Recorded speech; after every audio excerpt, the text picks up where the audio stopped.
Welcome to Fortress on a Hill. I'm Henry. I'm Danny.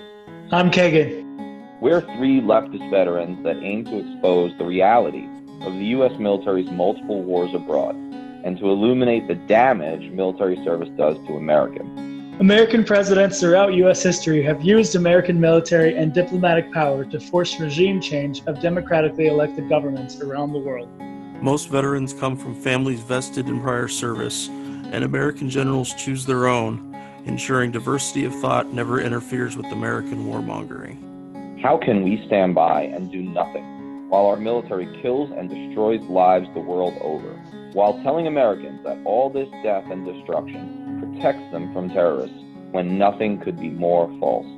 Fortress on a Hill aims to change that.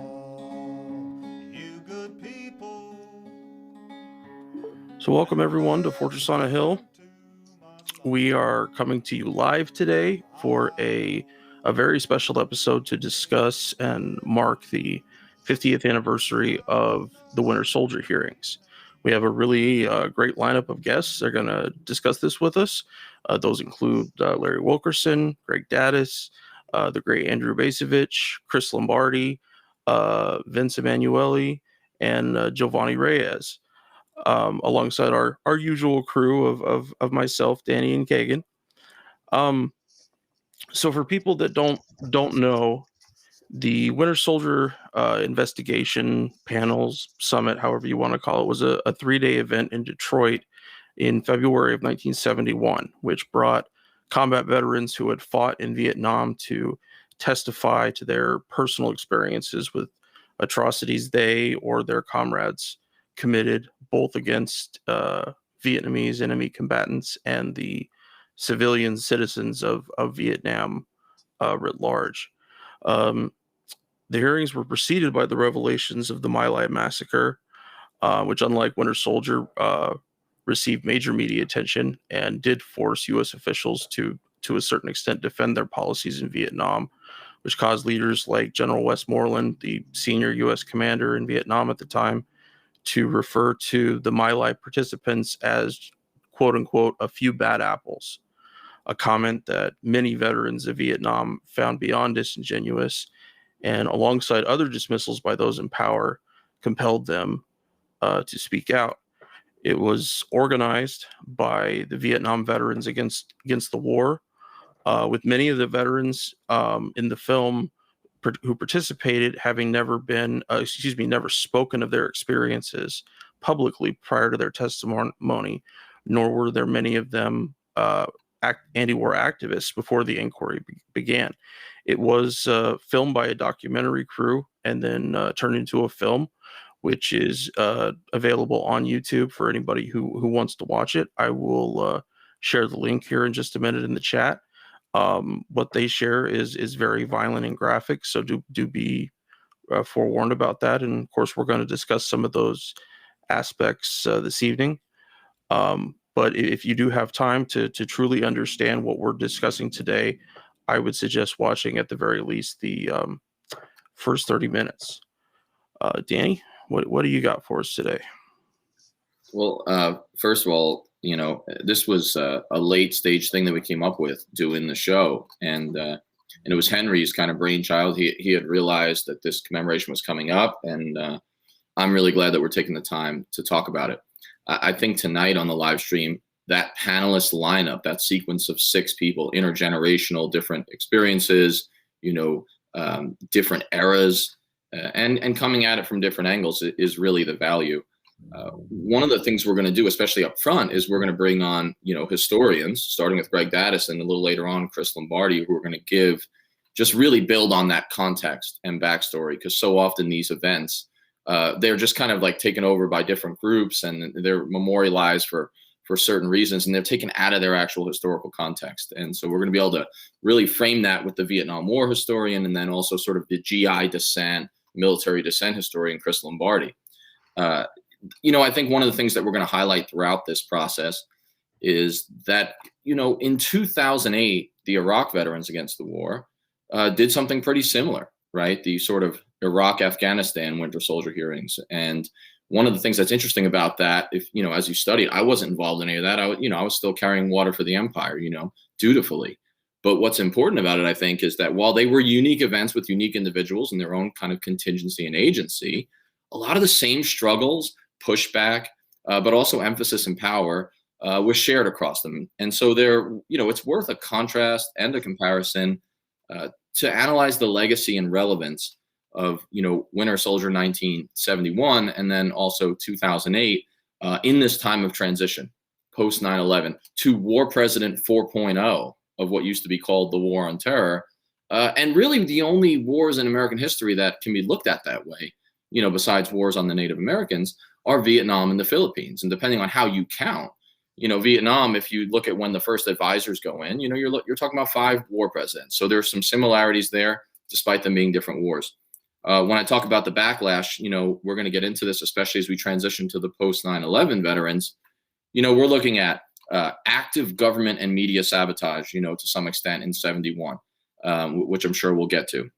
That's the Nixon administration. That's also just media blackouts, not really being covered. And there were some similar stories about the New York Times kind of like overtly not covering the 2008 hearings. And so I'm sure we'll hear more of that later. There was also a use of veterans as political pawns. This idea that if there's an element of veterans that are against the war, the Nixon administration is starting to think, and other elements, well, we should form our own groups that are pro-war and have these counter rallies. And then everyone's using different veterans for their own political purpose. That happens in Vietnam, and it may ring true today to a lot of people.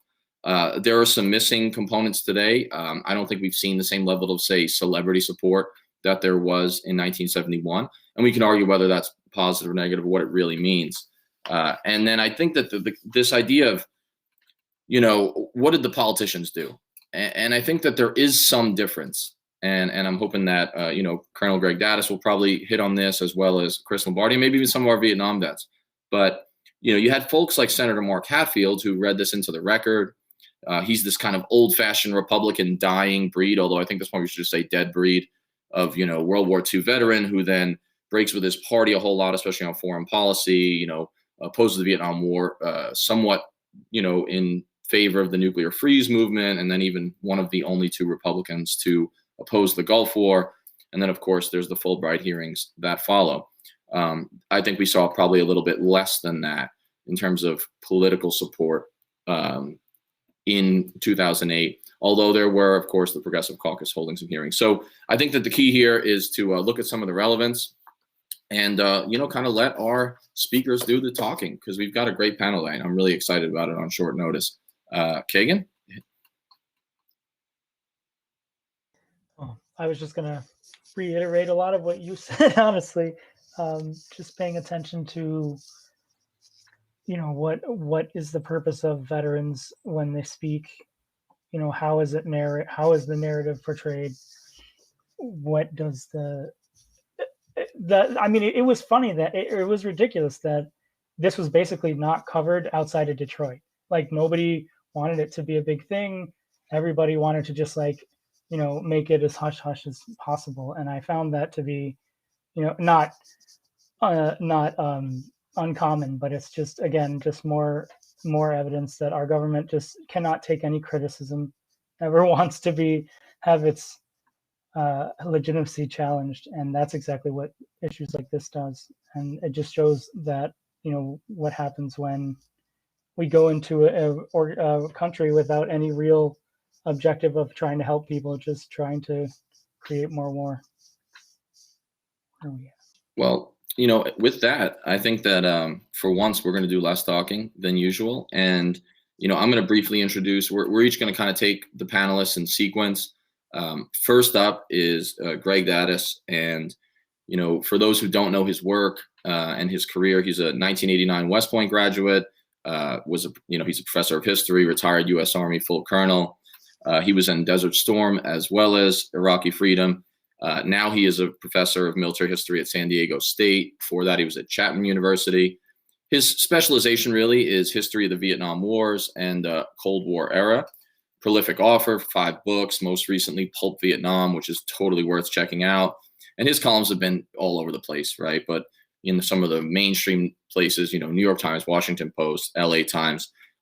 Greg was also my boss as the American History Division Chief on the West Point faculty in the history department. who I'm happy to say developed into a personal friend against his better judgment. And he's now also a senior fellow at the Eisenhower Media Network, EMN, of independent critical military and intelligence, kind of veteran expert voices trying to get into media. And with that, Greg, thanks for coming on. Yeah, thanks for having me. Appreciate it. Good to see you. Well, I mean, I think that there's such value in having you as the first guest because you can do things that, better than the three of us can. And so, I mean, I'm just going to kind of open the floor for you at first to say, some context and framing of the backstory. In other words, what was going on in a military, political, and social sense in the lead up and at the time of Winter Soldier. Yeah. Well, I think what's important to begin with is that this is a time period where the Nixon administration has decided that that there is no possibility of what he says is a total military victory in Vietnam. So the withdrawal of American troops has already begun. We see the first drawdown of American troops in the spring and summer of 1969. And yet, as the war continues and Nixon continues to expand the war, whether it's in Cambodia in 1970 or Laos in 1971, there's this increasing frustration, I think, of American veterans of trying to reconcile this idea that we're no longer in it to win and we're withdrawing. And if that's the case, then why are we continuing to expand the war? And so I think by the time you get to mid 1970 and then into early 1971, which is just amazing that it's 50 years ago now, you really start to see the Vietnam Veterans Against the War as a home, a place where veterans really feel comfortable sharing their stories. And with that becomes this impetus to try and gain a sense of a national voice to contest these problematic policies that many of these veterans are seeing, even as Nixon is saying that we're withdrawing from Vietnam and kind of moving on. When you see the expansion of the war, this, as Nixon calls it, incursion into Cambodia in the spring, April of 1970, that leads to the Kent State and Jackson State killings here inside the United States. You see, again, another expansion of the war in Laos in early 1971, not long after the Winter Soldier event.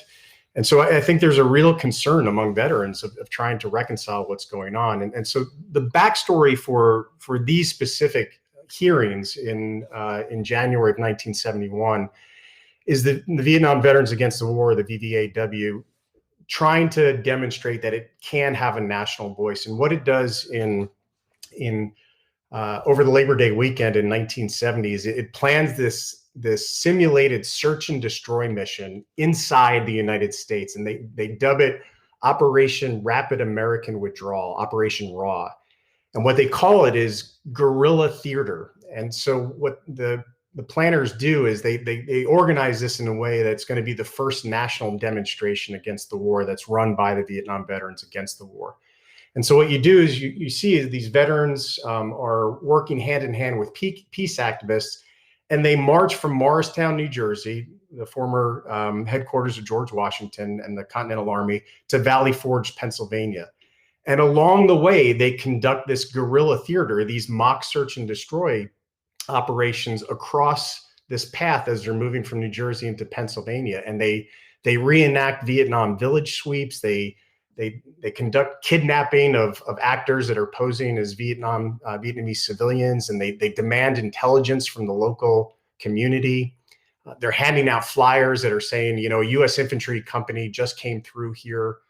And it does actually cause quite a bit of media attention, creates a good deal of national media attention. And it's interesting here to see the generational tensions that you actually have a number of World War II veterans that are lining the route of march, and they're heckling these Vietnam veterans and calling them unpatriotic and demeaning on them. There's even reports of World War II veterans spitting on these Vietnam anti-war activists along this route of march. And so, I think this is an important context, Danny, because what it does is it really shows that the Winter Soldier investigations and the hearings that will happen in Detroit are part of a much larger context. And it's really an organization that's trying to find its voice and trying to grab all of these different media outlets and organizations across the country to demand attention being paid to what they're seeing as the atrocities that are occurring in South Vietnam. Well, there's two things that jumped out at me about what you were saying, and one is something specific that you've written about Winter Soldier and about gender and its role sort of in the Vietnam War, but also in the Vietnam anti-war movement as well. And then the next thing that I want to talk about is kind of the scholarly debate about the effectiveness of the anti-war movement, and specifically the veteran one. So, but starting off top with something kind of specific that I think is interesting. We don't think a lot about female veterans any time before really than post 9/11 or maybe the Gulf War. And you had written an article, which I just love the clever title, Mansplaining Vietnam, which I believe is 2018. And you were saying that this is quoted, the construction of a male-dominated memory began, even as troops were departing from and dissenting against the war, and talking about how of the 100 veterans and 16 civilians in the testimony of Winter Soldier, there were 4 women. Then they were kind of subordinated within, if not expunged from such narratives. And not to take anything away from Winter Soldier, but I just think, when I read that article today, I thought, well, that's something you don't hear a whole lot about. So maybe if you had a few minutes on just that context in general. Yeah, I think even what you see in these demonstrations is a kind of gendered narrative of the American experience in Vietnam, that it's only those male American soldiers that are able to speak directly to the war experience. And part of that is that they craft themselves as victims of the war effort. Vietnam is something that happens to American soldiers, not what American soldiers do to Vietnamese. But I think what you start to see very early, and even in these Winter Soldier investigations or the hearings, is a belief or an assertion that the only people that can speak authoritatively about the American experience in Vietnam are those that have actually seen combat. And as we know, that just wasn't the American experience in Vietnam. Less than 25% of American soldiers actually served in combat positions and saw combat. And so this idea that only men could speak on behalf of the larger organization and serve as, if you will, subject matter experts on the war, I think starts in places like this, that only male veterans can tell their story, whether it's about what happened in Vietnam or like the case of the hearings in January in Detroit in 1971, that only male veterans can speak out against the war. And I think that's why you see some of the backlash against folks like Joan Baez, or most famously, if not infamously, against Jane Fonda, that she has no right to speak out against the war because she doesn't know. She's not a man. She didn't serve. And I think, in the process, I think those veterans who were serving that were not men do get overlooked, just like you see, I think, in the global war on terror in Iraq and Afghanistan. Absolutely. And I think that, just in my own limited experience, I've seen that sometimes within anti-war veteran communities, even progressive ones, like sort of style progressive ones, there can sometimes be this measuring contest of like combat experience. And it's like, is your credibility is somehow like how many times you were shot at or how many people you killed. And that, of course, can be problematic. And yet I wonder, leading into this kind of next question, because I've always been interested in like historiography and debates within historians, because I'm a hyper geek, like you, I learn from the best. But the Vietnam War seems one of the more contested, right? Yeah. It's like Civil War, Alamo. You remember when we were teaching at West Point. Right. So I guess what I'm interested in is, what do scholars say about the influence, effectiveness, or decisiveness of the civilian, but especially the military anti-war movement, events like Winter Soldier specifically, in bringing the war to a close? And is there anything remotely close to a consensus developing among serious scholars on this? No, the short answer is I don't think so. This is still a hotly debated topic about the effectiveness of the overall anti-war movement and clearly the veterans' place in it. What the veterans do, I think, is place politicians in problematic place, right? That it's easy for folks like Nixon or Vice President Agnew to, what does he call them? The nattering nabobs, right, of negativism and these weak-kneed college elites that are avoiding the war. It's much harder and comes with a much greater political risk to attack veterans who are speaking out against the war. But to answer your question, I don't think there is consensus among Vietnam historians on the effectiveness of the anti-war movement as a whole. There's even still significant debate of when the peak influence was. Did it happen in the aftermath of the Tet Offensive in 1968? Did it happen after Kent State and Jackson State? Is it happening now during the Winter Soldier investigations or this huge march that will occur in the aftermath of the Winter Soldier, this march on the Capitol? And I don't think we're going to come to consensus anytime soon on this question. And clearly the place of veterans inside of this larger anti-war movement is still part of that argument that is unfolding today. I've found it interesting that Vietnam has maintained this kind of hold or grip.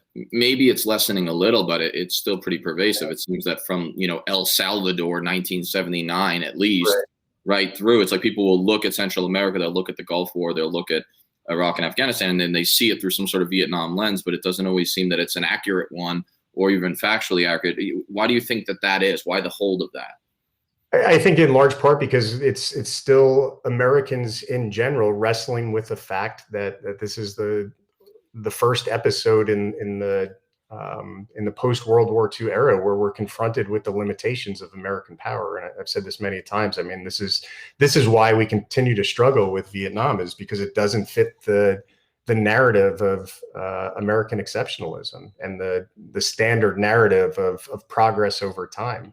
It's hard to contest the fact, and although some still do, that the United States did not win in Vietnam. It did not achieve its political objectives, and I think with that then should come a lot of soul searching. But instead, I think what you find is a lot of mental gymnastics to move around the problem of us not accomplishing our political objectives, and I would argue overall the misuse of American military power in the attempt to achieve those political objectives.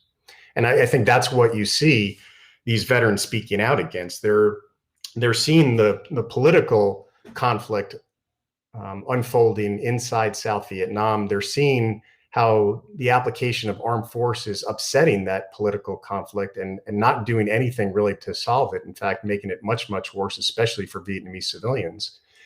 And so that's why they're coming back and speaking out, because they don't feel that their side of the story is being told, and are genuinely, I think, concerned, upset, horrified by what America has become in Vietnam. And that's what they're speaking out against. And I think that's really the genesis for these hearings that you see in Detroit in early 1971. One of the things that we mentioned in the intro and that you touched on a bit, specifically with the World War II veterans, I mean, heckling and like spitting reportedly on some of these veterans. Right. It seems to me that a lot of different groups are like this internally, but veterans in general can be kind of brutal, sort of like invented, or at least have been longtime strong appliers of like modern day trolling. Right. And I kind of want to like end with some of the relevance and not lessen so much, but like comparisons to today and where we're at. And you wrote a piece about almost a year ago for the History News Network. And I thought it had a provocative and kind of dead on title, and not just because I was profiled in it. I think more importantly, Ron Kovic was, right, who was prominent anti-war, and we both had a chance to meet him, right. Anti-Vietnam War activist born on the 4th of July. But the title of it was, patriotic veterans only, please. And just, really quick, I mean, you had said at one point in the article, citizens may reflexively honor their countrymen and countrywomen who have served and continue to serve our nation in uniform, but they too often are eager to attack those who don't fit their preconceived notions about what it means to be a veteran. For those who break socially sanctioned views of a patriotic veteran, public wrath can be as swift as it is outraged. So I guess maybe if you could kind of touch on just, why that is, how it played out in Vietnam and what you think the lesson is forward, not only for the IVAW event in 2008, but, here in the transition 20 years of war. I think in large part because we want to believe a certain storyline. We want to believe that greatest generation narrative that we've constructed.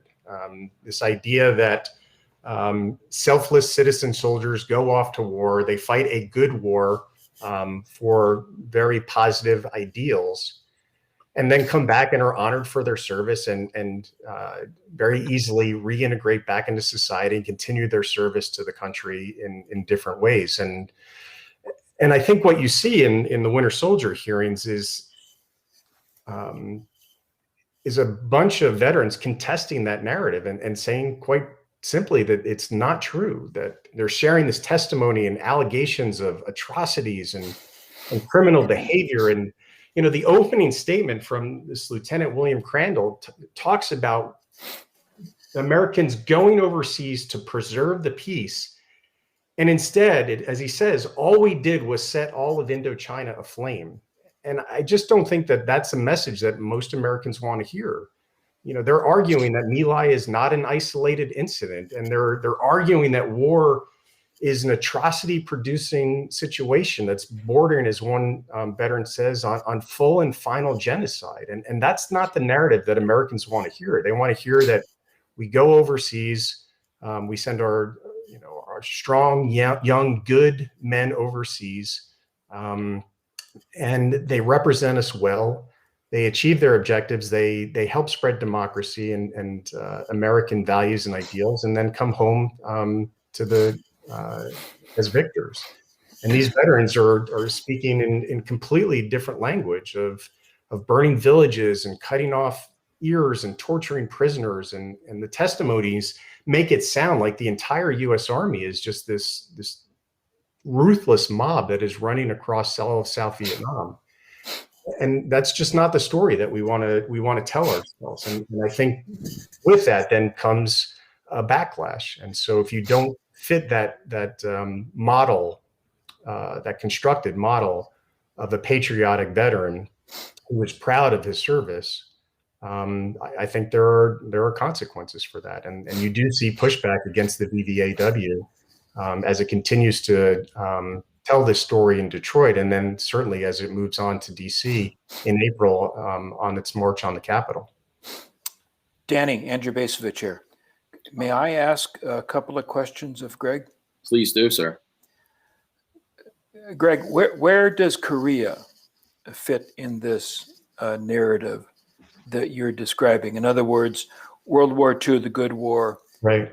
Vietnam, the not so good war, right? That finds this very significant resistance by soldier participants. How does Korea fit in? Which to my mind is another war that is ambiguous in terms of its strategic significance, but also ambiguous morally. That's question number one. Question number two, and maybe you guys have already talked about this, and I apologize because I'm just now joining, but how does all that relate to where we are now? As we approach 20 years of war in the greater Middle East on a smaller scale than Vietnam or Korea or World War II, and I hope I'm not trespassing on others' views here, but notwithstanding the significance of veterans' voices in opposing our so-called endless wars, by and large, it seems to me that opposition has not come anywhere near what it was in Vietnam. So 2 questions for you as a historian. Yeah, thanks, Ann. I appreciate it. I think in regard to Korea, how it fits in is really interesting. And I think the word you used is spot on, ambiguous, that we fight this war. It results in a negotiated settlement that Americans, I think, are clearly uncomfortable with. And yet at the same time, I think many policymakers in DC can still make the argument that communism was contained, if not successfully rolled back. So there's there may have been a negotiated settlement that many Americans were uncomfortable with and were questioning the sacrifices to get that negotiated settlement. But at least you can continue to make the argument that the policy objectives were obtained, and this was a successful application of what will become known as the containment strategy. And I think the problem with Vietnam is you just don't have that. There is no argument to be made, especially after the fall of Saigon in 1975, that you have rolled back communism. So I think what happens in the aftermath of Korea, unlike Vietnam, is folks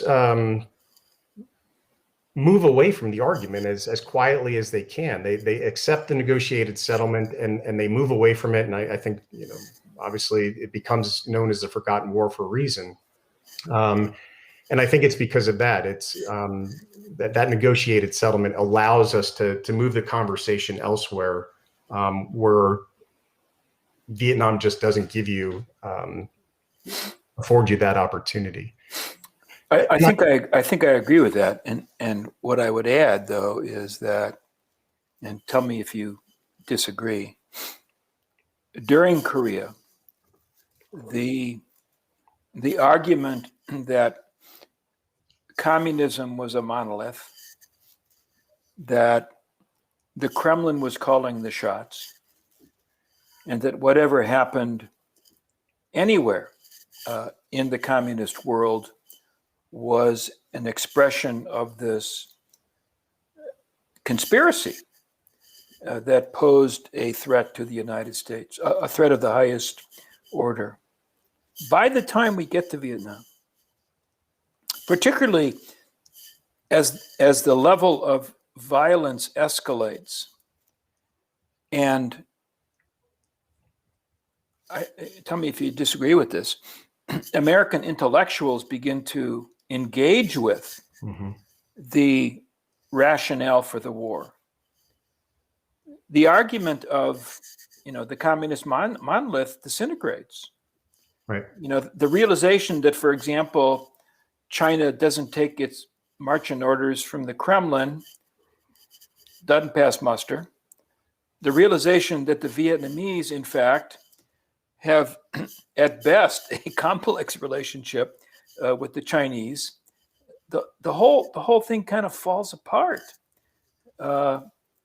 Which is a way of saying, I think, that the debate about the war and its historical context matters hugely in terms of shaping attitudes, and therefore empowers Vietnam veterans to speak and to be taken seriously. Is that kind of right? I think it's absolutely right. I think without question, there is a Cold War consensus in the early 1950s during the Korean War and in the immediate aftermath that cuts across the American foreign policy establishment and academia as well. That McCarthyism by 1953 might be on its last legs, but that idea, as you noted, of a monolithic, expansionistic communism, international communism driven by Moscow, is very much part of American political life as well as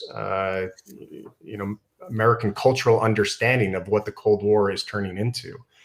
And I think you do see, especially in the aftermath of the 1968 Tet Offensive, a questioning of that consensus and the assumptions on which that consensus is based on. Tet allows not only intellectuals, but I think those in Congress to start questioning governmental policy because enough of their constituents are asking harder questions and wondering if those early assumptions that NSC 68 are built upon are still valid in a changing world. And so I think you're absolutely right that historical context is crucial to understanding not only the consensus, but as you see with these Vietnam veterans against the war, those that are willing to stand up and vocally question that consensus. So what's your judgment and I didn't want my question to sort of give my view, but I mean, what's your judgment about the intensity and impact of opposition to our post 9/11 wars by participants, and how that may or may not compare to the Vietnam case? My sense is, and I'd be really interested to get everybody else's opinion on this, well, is that I don't think it was as well organized. I don't think that there was a national organization that reached the level of efficiency and effectiveness that the Vietnam Veterans Against the War organization had. When you look at, as Danny mentioned earlier, the ability to kind of bring in big names, Donald Sutherland, Joan Baez, Jane Fonda before she was, completely ridiculed, I would argue unfairly, but the ability to have well-respected veterans like John Kerry speak to the Senate the Senate Committee on Foreign Relations in such an impassioned way in April of 1971. My sense is I just don't know if you've had that level of organizational effectiveness in the veteran anti-war movement from a national perspective that you saw back in the late 60s and early 70s. And again, I'd be interested to hear others' opinion on this, but my sense is that grassroots movement that you saw in the aftermath of 9/11 just never moved to a singular organization that really had a punch politically inside DC. Well, I was about to say that the veterans opposing the Vietnam War had the benefit of a national environment that was in the mood to protest. Right. I mean, the 1960s was the decade of protest, and my guess would be that worked to the benefit of Vietnam veterans who wanted their opposition to be heard. Contrast that with the present moment, and the contrast is interesting, I think. We don't live in the 1960s, but we do live in a moment of significant dissent.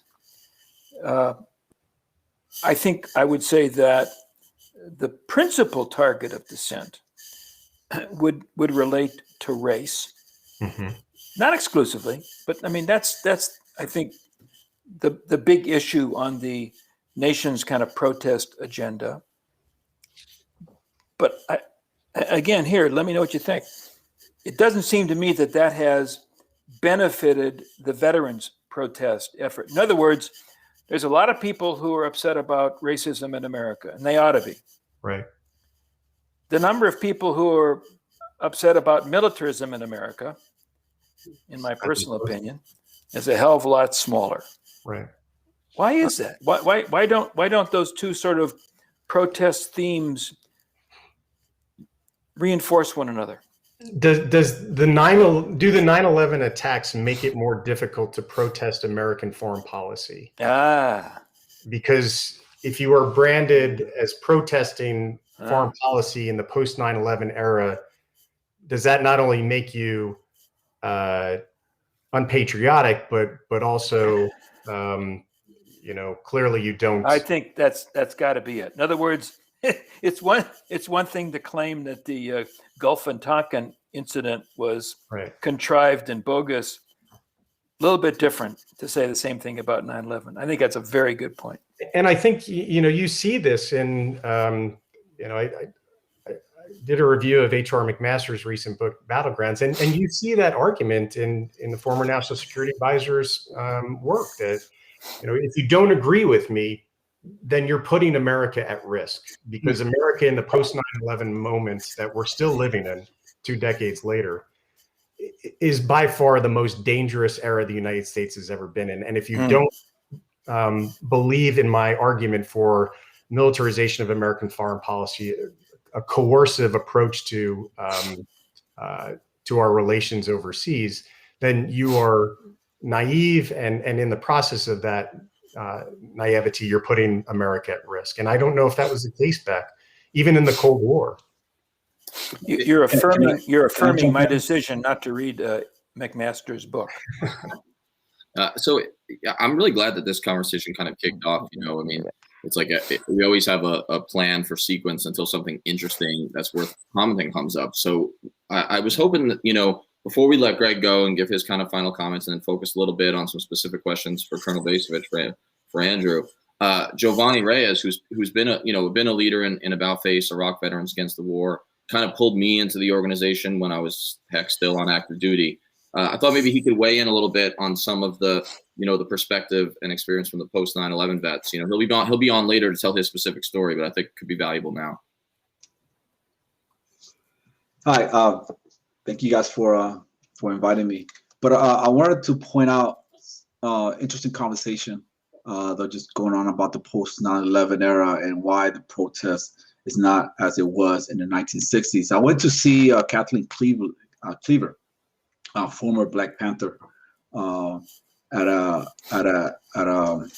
Trinity University. I went to go see her speak, and then she was talking to the students there, and she was saying that she was telling the students that you guys are the millennials, you guys are smarter, you guys have access to all this information, you guys just like Colonel Bishop has said, there's a lot of dissent. This prime, you have to make the change that that you want to see. And she was giving all this, this emotional, pep rally, this type of thing to the audience there. And I asked the question. I asked her when it was, I asked the question. She took my question. Was that why is it, that there's a lot of dissent, there's a lot of movements and a lot of students, but there's not a lot of interest in international things. There's not a lot of interest in war. We've been at war at that time. We've been at war for about 15 years at that time. There's hardly a peep on that. Her reply has to do with a lot of media. Media is not focusing on that. Therefore, the interest it's not on it. Versus in my understanding, Vietnam, there were more. The war in Vietnam was televised. There was more media focusing on Vietnam at the time. So you couldn't hardly ignore it. Today, there's a lot of there's a lot of media, there's a lot of channels, a lot of ways to get information. But when you're overloading the population with information, attention just becomes more expensive. So that was her reply. And I asked a college student at another opportunity. I asked her, I went to an interview. They interviewed me about, back then it was about ISIS and about Islamophobia and all that, right? And it was the professor that interviewed me had a student with her, and she was taking notes as she was asking me questions. And then at the end, I asked her a question. I asked them, why, in the 60s, 70s, there was a lot of student activism, against the wars. Today, you don't see that as much. And what are students talking about today? What are college students talking about today? So the professor said, that's a good question. So you refer the question to her aide.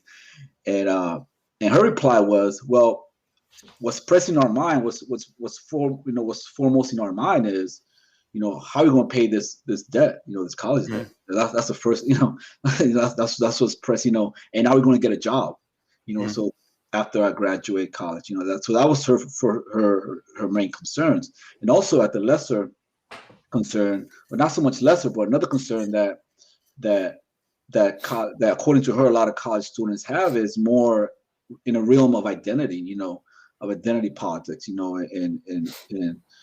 queer LGBTQ empowerment, women empowerment, Black empowerment, all these other identity stuff, but pretty much not so much focused on foreign policy, because foreign policy seems to be complicated and alien, so not to focus much on it. So that's what I would say. Difference today, as far as why movement doesn't focus much on the 20-year never-ending wars that we are right now, versus in the 60s and 70s. where they were more focused on it, where just like Colonel basically said, there was a decadent protest, and it just so happened that the Vietnam War was going on at the same time. Could I jump in on this? I just have a question. I think the easiest way to connect militarism with everything that's going on is to talk about the militarism and the police, and to talk about the police tactics that they have used overseas, or the use of the way that we've done things in Iraq and Afghanistan over the last 20 years now, and how that has come home. I think that actually really resonates with folks, because then they can see the line. They can see the fact of like, oh, this is stuff that we've done over there and we're bringing it over here. And this is why it's impacting you. And it's just harder because so many kids, we talk a lot about on the podcast about an economic draft, about the idea that, the military basically wants kids to join in lieu of getting a job when people are concerned about economics and everything. It's like, well, here's a job, here's a way to get college, here's a way to do all these things. And so people can look at that as a benefit if they're just looking at it from that standpoint. And, we know that the military has just gotten smaller and smaller, and people spend more and more time deployed. So there's less and less people that have a stake in it, that there isn't a draft. People don't have to worry about that. And that really does make a huge difference. So that's one of the things that I'm going to ask Colonel Bacevich about a little bit specifically, just because of some of his work and on this subject specifically, the book Breach of Trust, and really throughout a lot of his work. And I think that that's an important context as well. Before I do that, Greg, I wanted to kind of give you an opportunity to give some closing thoughts on the relevance and legacy of this. And before I just do that, I found another article where you were sort of quoted a couple of times in it. It made me laugh a little, and I'm not sure how it relates, but maybe it does in terms of legacy and the changes within the military, is what you're kind of talking about, but especially in the veteran community. It was a 2015 article on the 40th anniversary of the fall of Saigon. And, you were still active in the Army. We were working together at that point. You were on the faculty at West Point. And there's this interesting part where the author wrote regarding your sort of critical take on the war overall. And he says, I asked Colonel Daddis if his skepticism is now widely expressed at West Point. And next says, in the history department, Daddis said with a smile. And, that kind of made me laugh, because obviously we used to always joke about being the hippie department, maybe along with English and at war with Soch or whatever. But, just any closing thoughts for a few minutes before we transition some of the questions to Colonel Bacevich. And of course, feel free to stay on and weigh in. It's a great conversation. Thanks for hosting it. I think maybe as a summary, the problem that Vietnam veterans against the war faced is a similar one for veterans today that are opposing the over reliance of armed force in American foreign policy. And I think it's amplified today in the sense that the problem today is having your voice heard in this age of daily rage.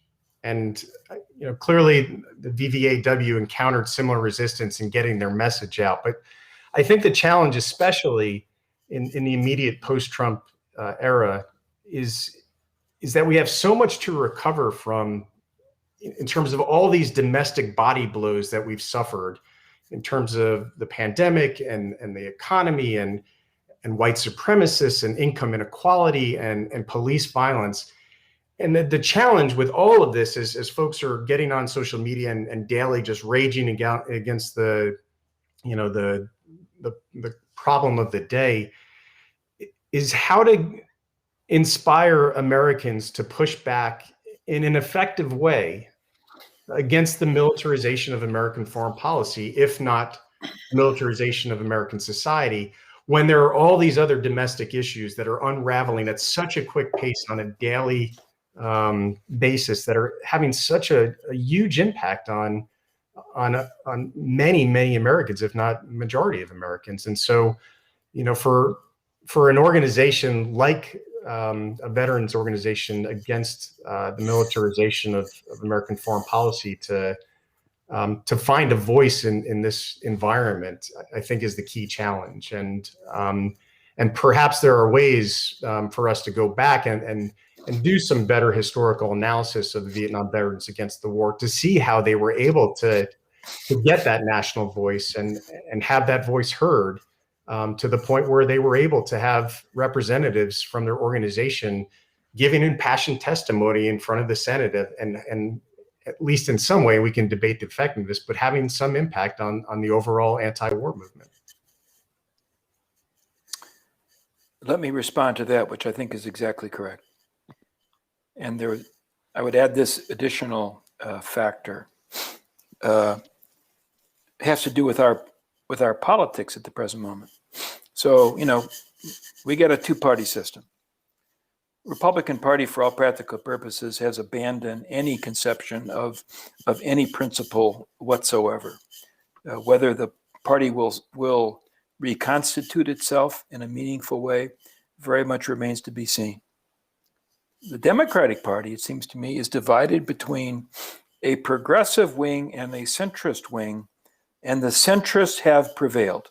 That is the meaning of the Biden presidency up to this point. That is to say, the part of the Democratic Party that might be responsive to the anti-militarism critique is, at the present moment at least, kind of pushed into a minority status. And as long as that's the case, but there's no indication whatsoever, as far as I can tell, for example, that the Biden administration is interested in reducing military spending, in reevaluating the global empire of American bases. So our politics today is also not conducive to the kind of critique that veterans who oppose our never-ending wars are in a position to offer. Yeah, I think that's a great point, Annie. And in short, how do you incentivize politicians like Joe Biden to take these matters and put them to the forefront of reevaluating American policy, both domestic and foreign? Yeah, and when in fact, as we've already noted, he's got a plate full of problems, domestically. So I think that defines, to some degree, defines our predicament in trying to oppose American militarism. Well, Greg, thank you for providing so much of the context, and hope you'll be able to stay on for a bit. Well, I guess you're on the West Coast, so it's a little bit lighter than our Massachusetts and East Coast people. Colonel Bacevich has already been weighing in, but I just want to introduce him for anyone who's listening who might not kind of know his background briefly. And the next two people that we're going to really kind of hone in on are first Andrew Bacevich and then Colonel Lawrence Wilkerson. And what's interesting about that is they're two vets of the war in Vietnam. Even if not both active dissenters at the time, I think it's interesting to see and get the perspective from someone who's in combat. Colonel Bacevich in particular was in combat or not long before the hearings, and get their view at the time, and then some of the evolution. So that's one of the things we're going to focus on. So Colonel Bacevich, Andrew Bacevich, is a 69 graduate of West Point, 1969. Later went to Princeton, served in the Army for a number of years, 1970 to 71 tour in Vietnam, and then also a tenure on the history faculty, which I guess seems to be a running theme with some of the people that I collude with. Retired just following the 1991 Persian Gulf War, became an academic. He's now a writer. You may have seen his books. He's pretty prolific. New American Militarism, Limits of Power, War for the Greater Middle East, Age of Illusions, and then coming up here, After the Apocalypse, America's Role in the World Transformed. He's now the president of the Quincy Institute for Responsible Statecraft. And he's also someone I've read and admired from afar for more than 15 years. And I've been feeling privileged to, collaborate with him on some projects and get to know him. I had read The New American Militarism, Andrew, as leading into my first question. As a senior, I think, as I told you, at West Point, Colonel Ty Sedgley, who was a lieutenant colonel at the time, assigned it. And, I was interested to start out with some of your own context because, from a personal level, we were officers in the same branch of the Army at around the same rank when we did our tours. When I was in Iraq in 2006 and you went to Vietnam in 1970. you touch on some of this context in your 2013 book, Breach of Trust. And it was one of the first times I'd seen you really kind of dig into a Vietnam vignette. And you talked about a Captain William Reichert, USMA 68, West Point 68, who was killed by one of his own soldiers. And you talk a bit about the, your unit, first of the 10th Cavalry, not being the crack outfit that it used to be, and some of the internal problems in Vietnam, but also in society. And I think the line that struck me was you wrote in the book, the problem was Vietnam, of course, about the Army kind of having these troubles. So maybe you can give us a little context of what it was like to be a combat soldier at the time and how you viewed what was happening outside in the anti-war dissent as well as the veteran dissent. So my year in Vietnam was from the summer of 1970 to the summer of 1971. So we're talking after Tet.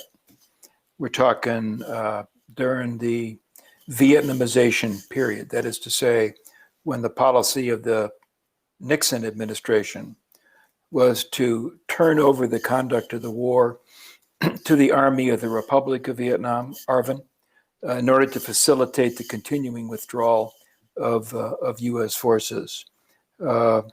Unspoken, but clearly understood by all, at least in the unit where I was in, was that avoiding getting more Americans killed was a major mission. We weren't going to avoid contact with the enemy, but we certainly were not going to go out of our way to get a bunch of Americans killed. That said, the most instructive part of my experience during that year was to witness at firsthand the disintegration of the United States Army as a consequence of a misguided and protracted war. The disintegration manifested itself in many different ways.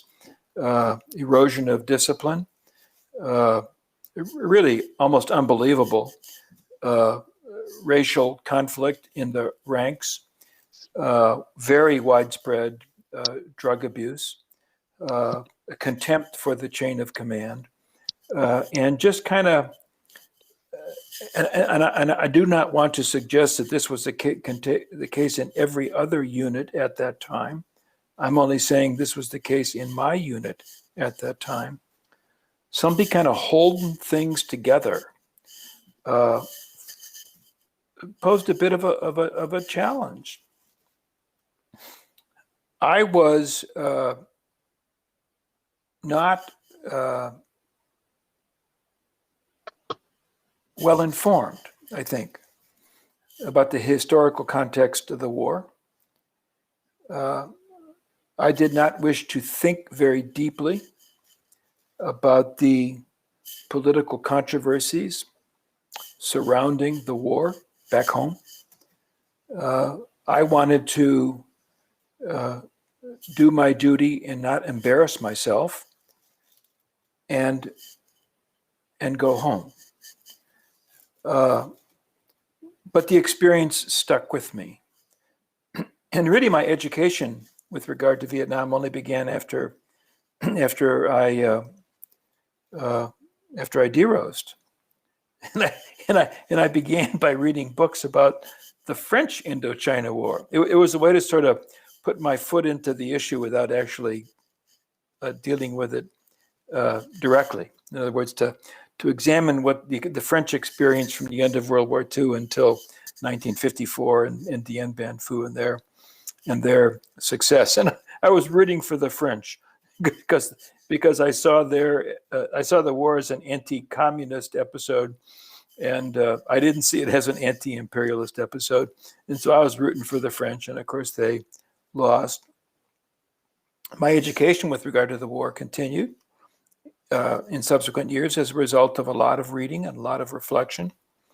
But I have to say, I think I only really fully came to a judgment about the Vietnam War after 9/11 and with the invasion of Iraq, which I viewed as an act of such recklessness that it caused me to think very deeply about really all of the rest of U.S. history, America's role in the world. And in particular, it caused me to rethink the Cold War, because the Iraq War was such a radical contradiction of everything that I had been raised to believe in with regard to the history of the United States, particularly since the end of World War II. So as an active duty officer for, 20 plus years, I was not a dissenter. I probably should have been. I was not a dissenter. I'm kind of a late in the game dissenter. And I regret that it took me so long to come to the position that I now inhabit. But, there you have it. Some of us are slow learners. I'm a slow learner. Well, you'd mentioned that you stay in after your Vietnam tour for, about 20 more years, rise through the ranks. You've been quoted a few times. I think it's in one of your books about saying, I didn't have an original thought until I was out of uniform. and I remember that striking me. But at the same time, just to kind of push in a little bit, I imagine that even though it was 9/11 and then retiring for that brought forth some more in-depth thoughts. Was there any change during your time in service? What was the West Point faculty like? How did you have evolving views even before then on these anti-war soldiers, right? So these anti-war veterans, how did you view them in 1970, 71? And did that change at all until you were out of uniform?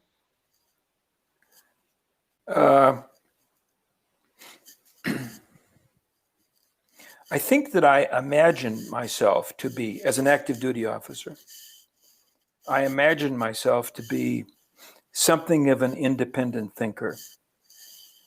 And so I published a couple of books. I published a few articles in which I was sort of gently pushing back against orthodoxy. But again, I say this with some embarrassment. I didn't do anything that was going to jeopardize my prospects for continued upward mobility. When I got out of the Army,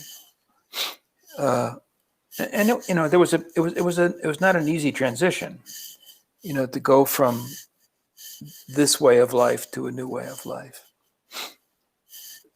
But it didn't take long for me to understand that my new way of life, freed from the responsibilities of being a serving officer, invited me to begin to think differently. And again, as you suggested, this occurred basically just as the Cold War was ending. So the framework of analysis that I had adhered to since I was a very young man simply lost relevance. We were in a new world. We were in the post-Cold War world. And it was a world in which many prominent figures purported to understand very clearly what it was all about. That we were now the indispensable nation. That we were the sole superpower. That after Operation Desert Storm, we possessed a military superior to any other seen in all of history.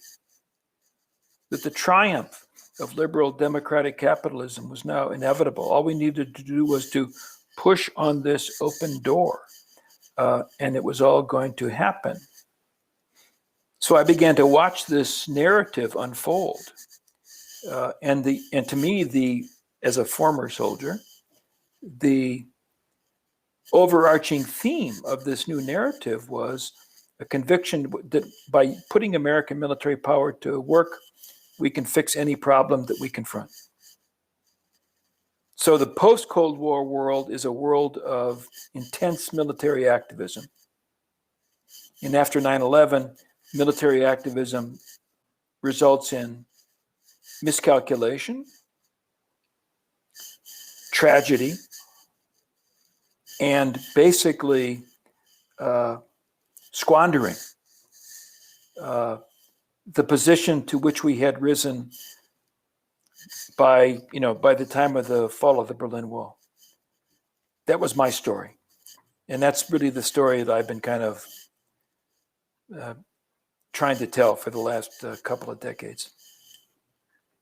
And I've always found it particularly interesting. And unfortunately, Colonel Wilkerson has another commitment and is going to pop off. But this idea of it sounds from everything that I've read and the officers that even taught me, especially the colonels who taught me at West Point 2001 through 5. It's not a dissimilar experience. This notion of the military falls apart, the military is sort of saved by this new generation that then triumphs in the Gulf War. It's a very teleological narrative, and it makes sense. And I think one of the things that frames that narrative is this transition that you've written about so much that I think does have an effect on the anti-war movement, obviously, especially the veteran anti-war movement, is this transition from a conscript to a volunteer professionalized force. So really the last thing that, I wanted to ask you before we get Chris Lombardi to come on and talk about the long historical track record of GI resistance is, you've written extensively about the motivations, the process, and the ramifications of ending the draft and moving to this all-volunteer force. And in Breach of Trust, you had said that in the wake of Vietnam, the American people devised or accepted a single crisp answer to the questions of, Vietnam, which is not us. Except as spectators, Americans abrogated any further responsibility for war in all of its aspects, and with the people opting out, war became the exclusive province of the state. What effect do you think that has had on the anti-war veteran movement, the response to it, and the volume and scope of it? Well, the big effect on the population more broadly is that it underwrote irresponsibility. As long as I say I support the troops, I'm cool. I have no responsibility beyond that. And I think that's a major explanation for the horrendous failures that we have sustained, particularly since 9/11, the misuse of military power that really provides the context for this conversation. Now, how does that affect Vietnam? How's it, not Vietnam?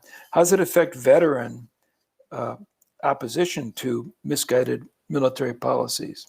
I'm not sure. Others need to help us here. But maybe part of it is this: that putting of veterans on a pedestal, that they're better than the rest of us folks because they're veterans, in an odd way, deprives them of a critical voice. We don't put veterans on a pedestal so that they can tell us how screwed up the country is or how screwed up our policies are.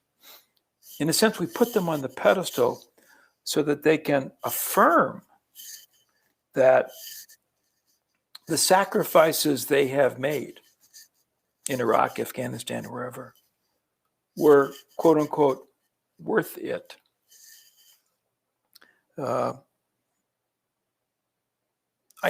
do believe, I've long believed, that we have not, as a people, as a nation, we have not yet come to an appreciation of how pernicious the abandonment of the citizen soldier tradition was, with its replacement by this so-called all-volunteer force, which really is what the founders would have called a standing army. And frankly, in Washington, as far as I can tell, there is no interest in exploring that subject. Danny, I'm going to have to move on. Please. So thanks so much for coming on and for offering so much interaction with the last guest, Greg Daddis. Always a pleasure to have you on, and let's do it again sometime. It's great. Greg, nice beard. Good seeing you. It was great comment. Thank you so much. Okay, bye-bye. Henry, I think Giovanni, did you want to? Colonel Bacevich, I'm not sure if you wanted to jump in with your question because someone, particularly Greg, might be able to jump in on this, or Chris Lombardi, who we're going to introduce next. I did. I wanted to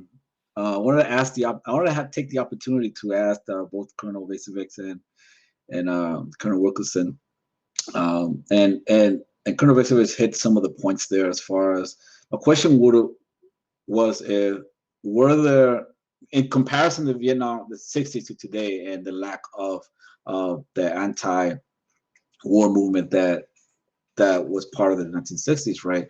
Was there also an adulation, a hero worshiping for the military back then as it is today?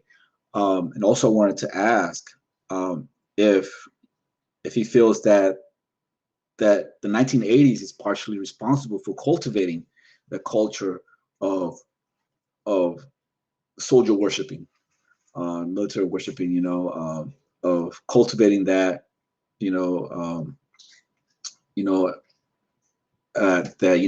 America, no matter what, that type of culture, and fortunately he left, but maybe someone else can answer. Also, before I forget, he talks about the professional army, and I was in the army for 14 years, and I still have a lot of roots and relationship with people in the military, and I always wonder, right, has this professional military, this professional army, has they created a military caste within the American society? That's one of the questions I wanted to ask. We're going to introduce Chris Lombardi. I'm not sure if Chris is on or wanted to comment on that. If she's not at this moment, then Chris, if you had a comment, please jump in, and then we'll introduce you after. And if not, maybe Colonel Daddis has something to add on that subject. And if not, I'm verbose, so I'll figure something out.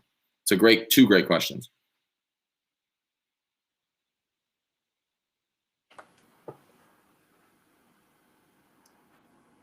Greg, why don't you go ahead and jump in?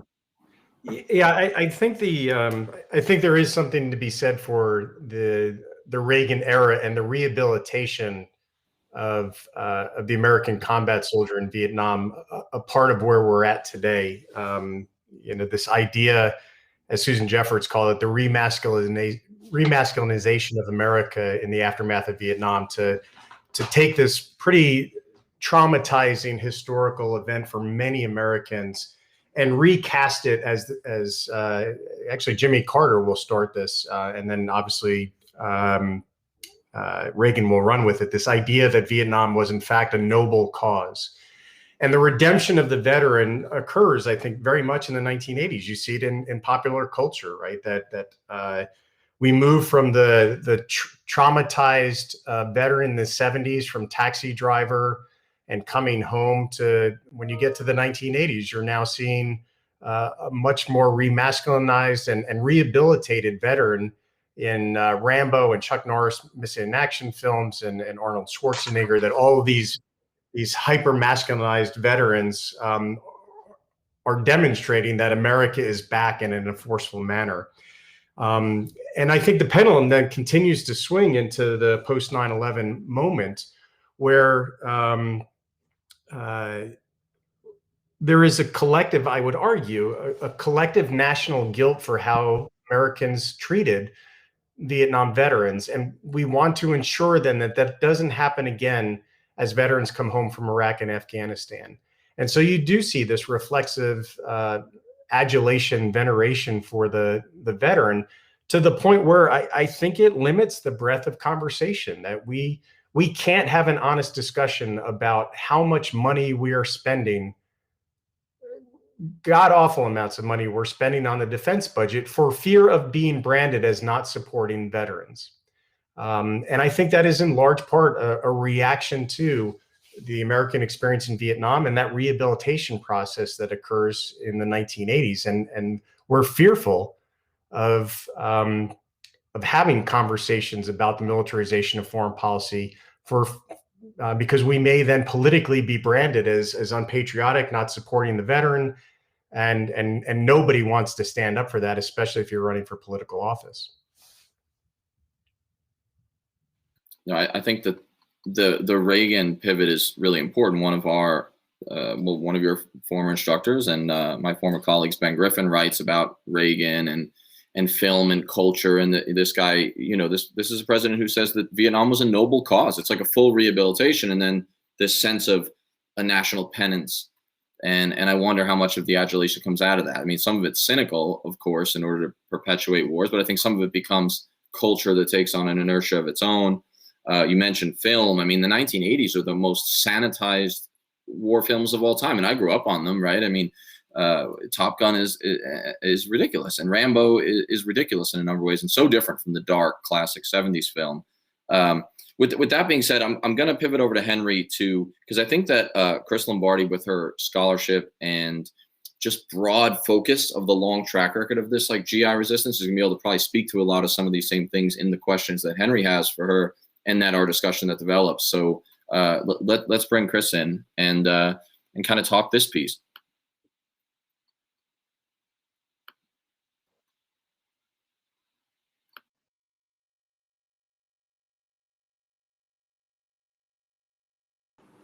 Get all my buttons pushed here. So I want to introduce Chris Lombardi. She is a journalist, has been writing about war and peace for more than 20 years.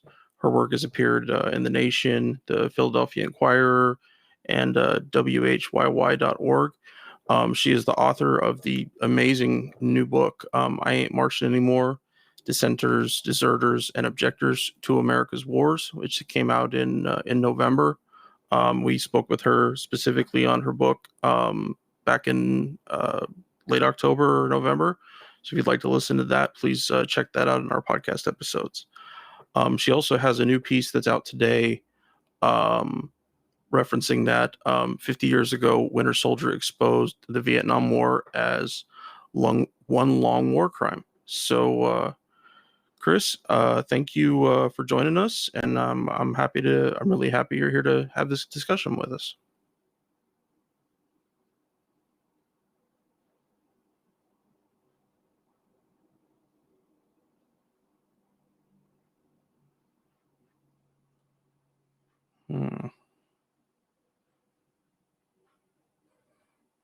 Not sure what happened.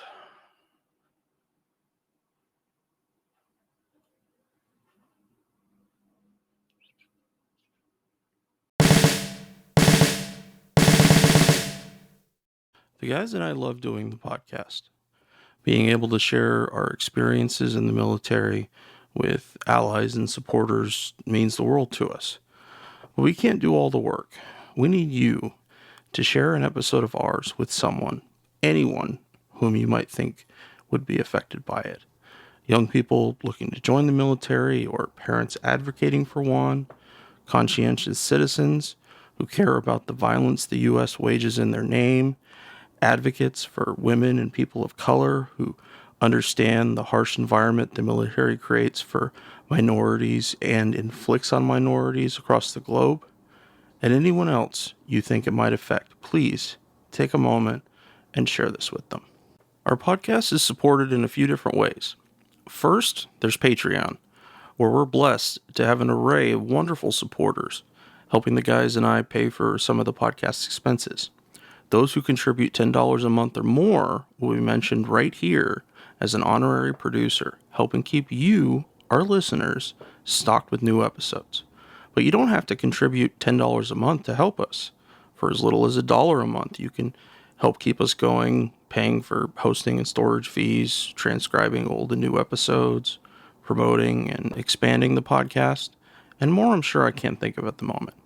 So let's bring out our honorary producers, and they are Will Arens, Fahim Shirazi, James O'Barr, Adam Bellows, Eric Phillips, Paul Appel, Julie Dupree, Thomas Benson, Emma P., Janet Hansen, Tristan Oliver, Daniel Fleming, Michael Karen, Jason, Zach H., Ren Jacob, and the Status Quo podcast.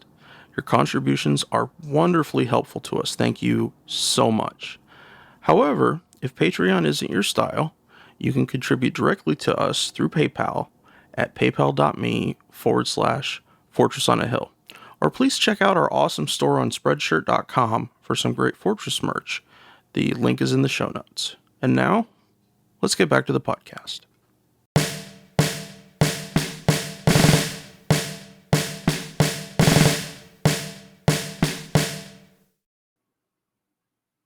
What we can do, well, I think she may be popping up now, but I do think that one of the things that she sort of brings to the table is a long view. So we have our Vietnam veterans who've spoken, our Vietnam historian who's also Gulf War post 9/11 veteran, and then we've got our slew of post 9/11 veteran activists, and in a certain sense, what I think Chris's book did so well, and one of the reasons I want to have her on is that she kind of bridges that gap. I think what I'm going to do right now is I'm actually going to bring Vince Emanuele in. I'm going to introduce him. We'll knock out some of the first question on some of these, some of these issues, and then we'll bring Chris in, either following or kind of, in a discussion like we did with Colonel Bacevich and Colonel Daddis. Because he kind of is our first veteran, besides the hosts, but in terms of people who were in on the ground early, Colonel Bacevich was saying how he wasn't a dissenter. He probably should have been. He spent 20 more years. I mean, I have that feeling about 10 years, after I essentially was, as I've said a million times, I mean, I was against the Iraq War, at least in an unsophisticated manner in 2006, at the New Year's 2007. But people like Giovanni and Vince were in on the ground kind of early. They probably also feel like they weren't in early enough, but everyone's always hardest on themselves. Vince was one of our most recent guests on the podcast. He served in the United States Marine Corps from 2002 to 2006. And after his second combat deployment to Iraq, he refused orders for a third deployment and joined Iraq Veterans Against the War, which was a fairly new organization at that point, just a couple of years old. In 2008, and this is kind of key, he testified to the U.S. Congress about rules of engagement, torture, and war crimes. And at kind of the post 9/11 inflection, right, or take, and I'm going to ask him how similar they were and all that, but something similar to what was going on with Winter Soldier, which we're commemorating today. His story has been featured in documentary films, including We Are Many and On the Bridge. He's the co-founder of Park Media, or Political Arts Roots Culture, community cultural center located in Michigan City, Indiana. Definitely check out our episode with Vince. He's always a great conversation. So Vince, I was just hoping that you could start off by giving us the personal context. I know you talked about this a lot on the last episode, but for different listeners, just very briefly, kind of the circumscribed version of service, decision to dissent, and then what that early experience of activism was like leading up to your testimony, and then I'll ask some specific things about the Vietnam sort of legacy or lack thereof. Yeah, thanks for having me, and thanks for everybody who's been on so far. I've enjoyed listening to everyone. So, long story short, joined the Marine Corps right after senior year of high school. Came from a working class, blue collar background. Everybody in my family had served. My grandfather in World War II, 2 Purple Hearts. My brother's been deployed to Iraq, Afghanistan, Syria, and Libya. And my father served during Vietnam. So, come from a long line of people who've served in the military. Was not out of the ordinary for someone like myself from a blue collar background in a Rust Belt town to join the Marine Corps. And for, I believe Greg had mentioned the movies of the 80s. It was a large part of my upbringing. Growing up in the Midwest, I was raised on all of those films and took them to heart, and that sort of masculinity and also the glorification of militarism and violence. In any case, I find myself in boot camp in 2002 in September, School of Infantry, January of 2003, excuse me. And then in Iraq during the initial invasion in 2003 in March. After my first deployment, which was cut short because my mother had a brain aneurysm, so I was sent home on a Red Cross message, I started to become a little more politicized. Was reading books. My friends were coming home from their first year at university, so a lot of them taking courses in the humanities and so forth and becoming politicized on campus, it started to help me become a little more politicized. And then went back to 29 Palms, California, where I was stationed with the 1st Battalion, 7th Marines, Alpha Company, 3rd Platoon, and got ready for a second deployment to Iraq in August of 2004 until April of 2005. That particular deployment was in Al-Qaim, Iraq, in Western Iraq, right on the Syrian border, just south, right up against the Euphrates River.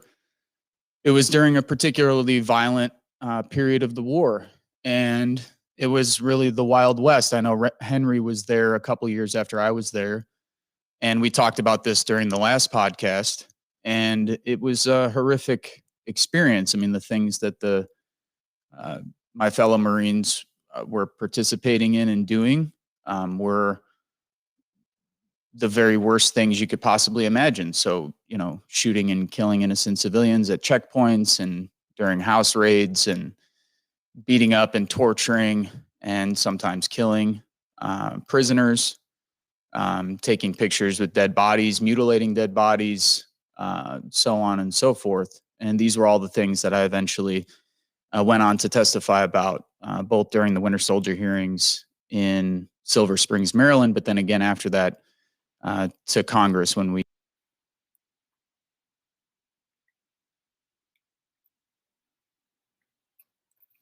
So I think we lost Vince briefly, and that's okay. Everybody has a plan until it kind of gets going. Giovanni, what was your, and we'll introduce you here in a bit.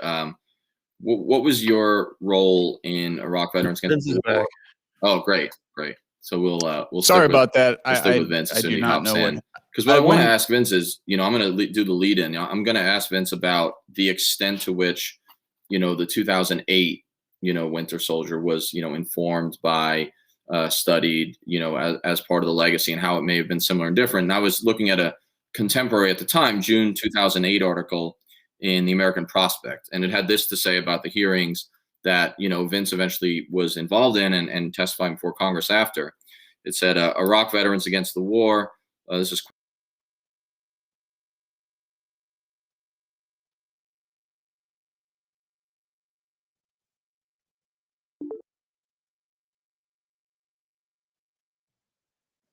of the occupation, and said that IVAW is inspired by the Winter Soldier Tribunal held in 1971 by Vietnam War veterans. And then it gives some background on that. And so, Vince, if you were able to hear any of that, basically what I'm quoting this article that describes, IVAW's campaign in 2008 as basically growing directly out of, being inspired by Winter Soldier. And I'm just interested in what it was like, in the movement at that time as part of the organization and taking part in it. To what extent was this post 9/11 version something similar? And to what extent was it motivated or informed by that earlier era? From what I can remember, it was very informed by that era, and both on a positive and a negative side. So one of the things I'll say, and I think we should look back at the history critically, when I got to Silver Springs, Maryland, I remember people coming up to me and being like, this is going to change the course of the war. Events like this could potentially end the war. And in hindsight, I just remember I'm thinking to myself, we were very, very naive. And I think part of the problem was that we were trying to replicate actions. In other words, I'm proud to have participated in it, and I'm glad we did. However, I think it's really important to recognize that we did not have a sophisticated view of organizing back then. And it was reflected, I think, in continuing to sort of replicate the actions from the Vietnam era. That was seen again, I believe, in 2012, 2013 during the NATO protests, of which I participated as well, in returning our medals. Those things are fine, and I'm again glad to have participated in them. But I do think that we had a maybe inflated view of what these sort of public symbolic actions were going to produce. So what kind of results did we expect to achieve from holding such events? It was a historical event, just like the original Winter Soldier hearings were a historical event. But in terms of changing the course of the war or having an impact on policy, it did not do those things. And I think for reasons that people mentioned earlier, I think Andrew Bacevich made a great point that it was in a context in which people weren't nearly as organized as they were during the Vietnam era. So you can't just look, I think, at the anti-war movement during the Bush years and sort of criticize it in a vacuum. The reality is left-wing, progressive, liberal movements were not nearly as sophisticated, organized, robust, vibrant, or large as they were 40, 30 years prior. So I might be more of a critical take, but I think it's important to look back at that history and sort of ask, what would we do differently today? How would we organize events? What kind of events would we organize, and where do we think our power is? And how would we wield that power as an anti-war movement? I think largely the anti-war movement has been stuck in this cycle of doing a lot, trying to mobilize people who already agree with us, number one, which is a dwindling number of people in terms of the people you can actually pull from. And I think doing symbolic actions over and over and over again without, getting much in terms of results, there's a limited time and I think patience for that for most people, including those who are involved. I want to build on that just for a second and ask, for some personal and then broader, just observational perspectives on the public reception in a comparative framework. But, I'm interested in knowing what it was like at the time. That means, folks you ran into, people who were there, also media and political. So this is interesting to me because on the political side in 1971, even just vague research shows that, the Nixon administration was concerned about the anti-war movement. Obviously, there were memos, about, the plan to counteract Vietnam veterans against the war that Charles Colson has talked about. There were other memos saying, the problem with VVAW is that several of their regional coordinators are former Kennedy supporters, and that Bobby Kennedy. And that makes me laugh a little bit because I think about John Kerry in 2004, which is like the same year that IVAW is being formed. And of course, the media blackout was real. Some local Detroit papers covered it, Pacifica Radio, which also covered the 2008 event, I believe. But mainstream media, especially the East Coast papers, pretty much refused to cover the 71 hearings. There was a New York Times story a week later, and a local field reporter for the Times, Jerry Flint, said, with disinterest, basically, he said, well, talking about the atrocities, he said, this stuff happens in all wars, quote, end quote. And I've read some stuff about 2008, even though I wasn't involved. And the media coverage does still seem to have been somewhat lacking. And you talked about that as potentially a strategy issue to some extent, but it's probably more. So if you could kind of taking that past and maybe just framing it in, what did you experience and what did the movement experience in terms of public reception across those different frameworks? And even back then, we didn't have the kind of fast-paced day-to-day news media that we have today, but it's true that it was a minor blip on the map. I mean, when I came home, when I drove back from Silver Springs, Maryland to Northwest Indiana, where I lived at the time and where I still live today, maybe one out of every 1,000 residents in Northwest Indiana heard about this event. And they were people who had already been engaged with the anti-war movement. So, one of the reasons why I've enjoyed live here in Northwest Indiana, this is a broader point about movement politics, and that is because very much sort of, I think, where most of the country is coming from. And I think sometimes we get a warped view, particularly people who live maybe on the West Coast or live in New York or DC or Boston or Seattle or Oregon or, the Bay Area or wherever, that we are maybe more important than we think we are. And I think this is particularly true for people who spend all of their time surrounded by people who agree with them.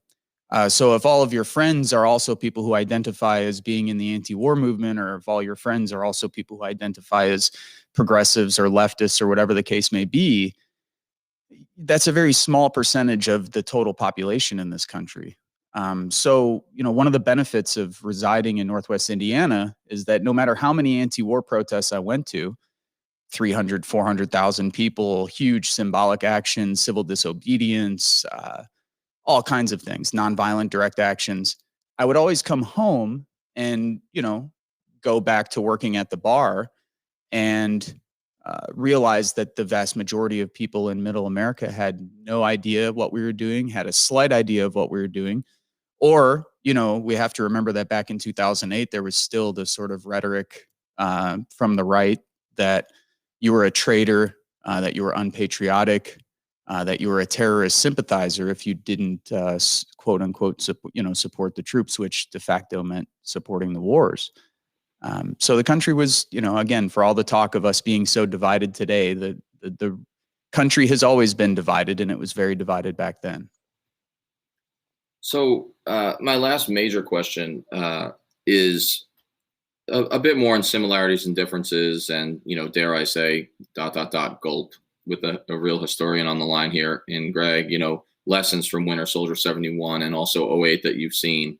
And you've mentioned on the last podcast and on this one, this idea of like strategies of organizing and plans and philosophies of change. And so I guess what I'm interested in really is what are the implications out of your experience out of Winter Soldier 08 and everything that followed and preceded that for successful anti-war and especially anti-war veteran organizing moving forward. What are the implications that you saw from that, and maybe some things that could be taken from it moving forward?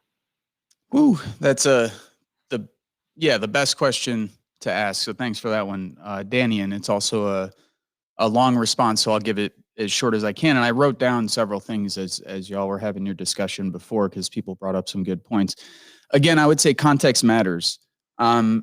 There is more organizing opportunities, I think, today than there were 12 years ago, not around specifically the anti-war movement, because largely the anti-war movement doesn't really exist today. So when we're talking of if we're speaking of an anti-war movement, I ask people, who are we speaking about? What organizations? How many members do they have? How many chapters do they have? What kind of active campaigns are they engaged in?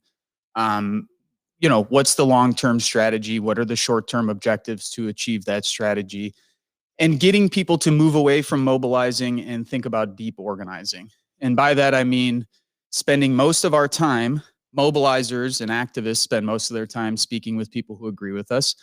Organizers spend most of their time speaking with people who are not on the same page with us. That doesn't mean the far-right Boogaloos or the Proud Boys. That means the overwhelming majority of Americans who remain on the sidelines, people who might agree with us through opinion polls and so forth, but who are not organized. They're not members of organizations. They are not accountable to a collective body of people, and they're not actively engaged in campaigns and so forth. And I think there's opportunities. People mentioned it before. Black Lives Matter, there's opportunities to make connections with movements. When we were in Ferguson back in 2014, 2015, with a group of activists from Northwest Indiana who traveled down after Mike Brown was murdered, we saw people with Palestinian flags in the streets on Florissant Avenue. There was a sense of international solidarity then, and it's even stronger today. The conversation around defunding, though, I think is complex. There's obviously much more to do in the realm of militarism. There's much more money and resources to play with there than police departments have. So I think that's an opportunity. I think we have to remember during the primaries, the Democratic primaries, that Bernie Sanders received more donations from active duty service personnel than every other Democratic candidate combined. So I'll say that again. Bernie Sanders received, a self-proclaimed Democratic socialist, received more donations from active duty service members than every other Democratic candidate combined. To me, that does not mean that the military is overwhelmingly Democratic socialists. It just means that there's an opportunity there. And we have to organize veterans now, I think, in a deep way, not just on bases where they live and so forth, not on bases where they're stationed, but where they live in their communities, the other issues that matter to veterans as well, beyond those which take place within the structure of the military, because we face a serious challenge, and that is a growing white supremacist, white power movement in the United States that's been organizing for many, many decades. We talked about this at your last podcast, Danny. I highly recommend that people read the historian Kathleen Belew's book, Bring the War Home, about the growth of the white power movement and the changes that the the different shapes that it takes following Vietnam.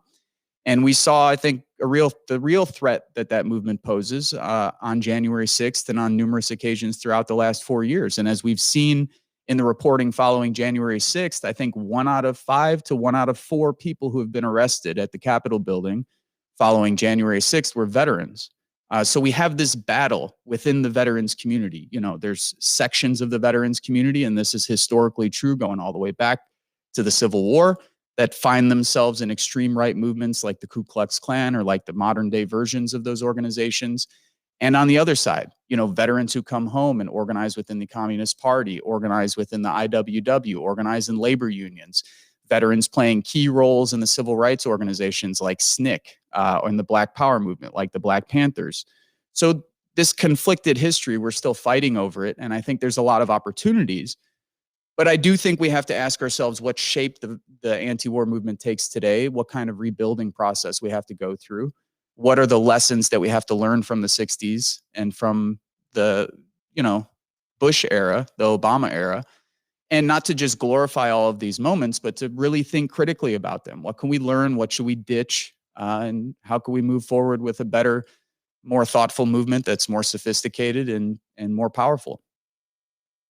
Sorry, I know that was a long answer. No, I think that when I give a question like that, I mean, there's really no short answer to it. And I think that as we transition, you know, over to Giovanni, I think he's probably going to have his own views on some of this same stuff. And I think that what we'll be talking about partly after, you know, Kagan asked him some of his own experience in the lead up to tell a bit of his story and bio, I have a feeling we'll be chewing over a lot of these same things. And that's one of the great things about having both you and Giovanni on.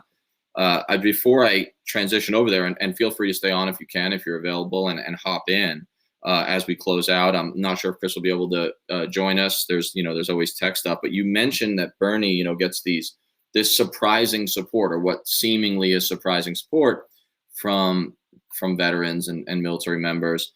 And I think that I'm not known for my breezy optimism, certainly, anyone who's read my stuff, but in terms of opportunities, it's interesting too, when you talk about alliances, cross-partisan even to a certain extent.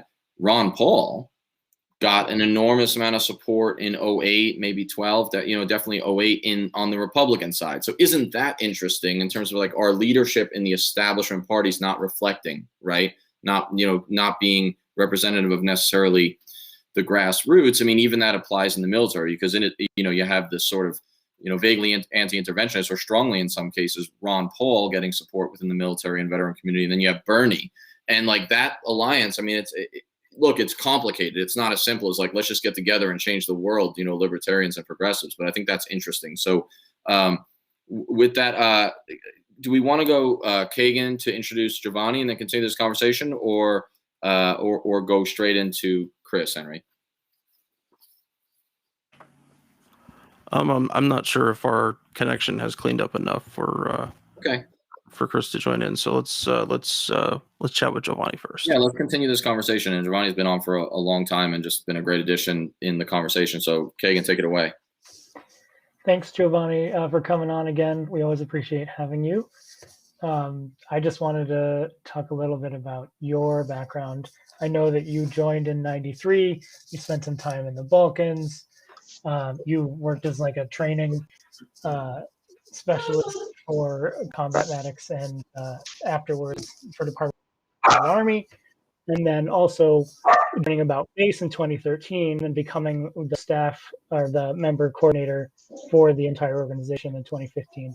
And I just wanted to ask you, like, since you have like a really interesting perspective different from, you know, Danny, Henry, and I, as being like a pre 9/11 guy, so you have like a really interesting perspective there, and then coming through everything, and then what was your kind of journey to come to be more activist and to join IVAW and About Face? Yeah, so thank you guys for having me again. Enjoying the conversation. So a political journey. I was a military kid, right? So my dad was in the military. He did 20 something years in the military. As a matter of fact, when I joined the military, he was still in the military as well. So we're in the military at the same time in the Army. And what's interesting about my dad is that also helped shape my political views. My dad is Dominican Republic.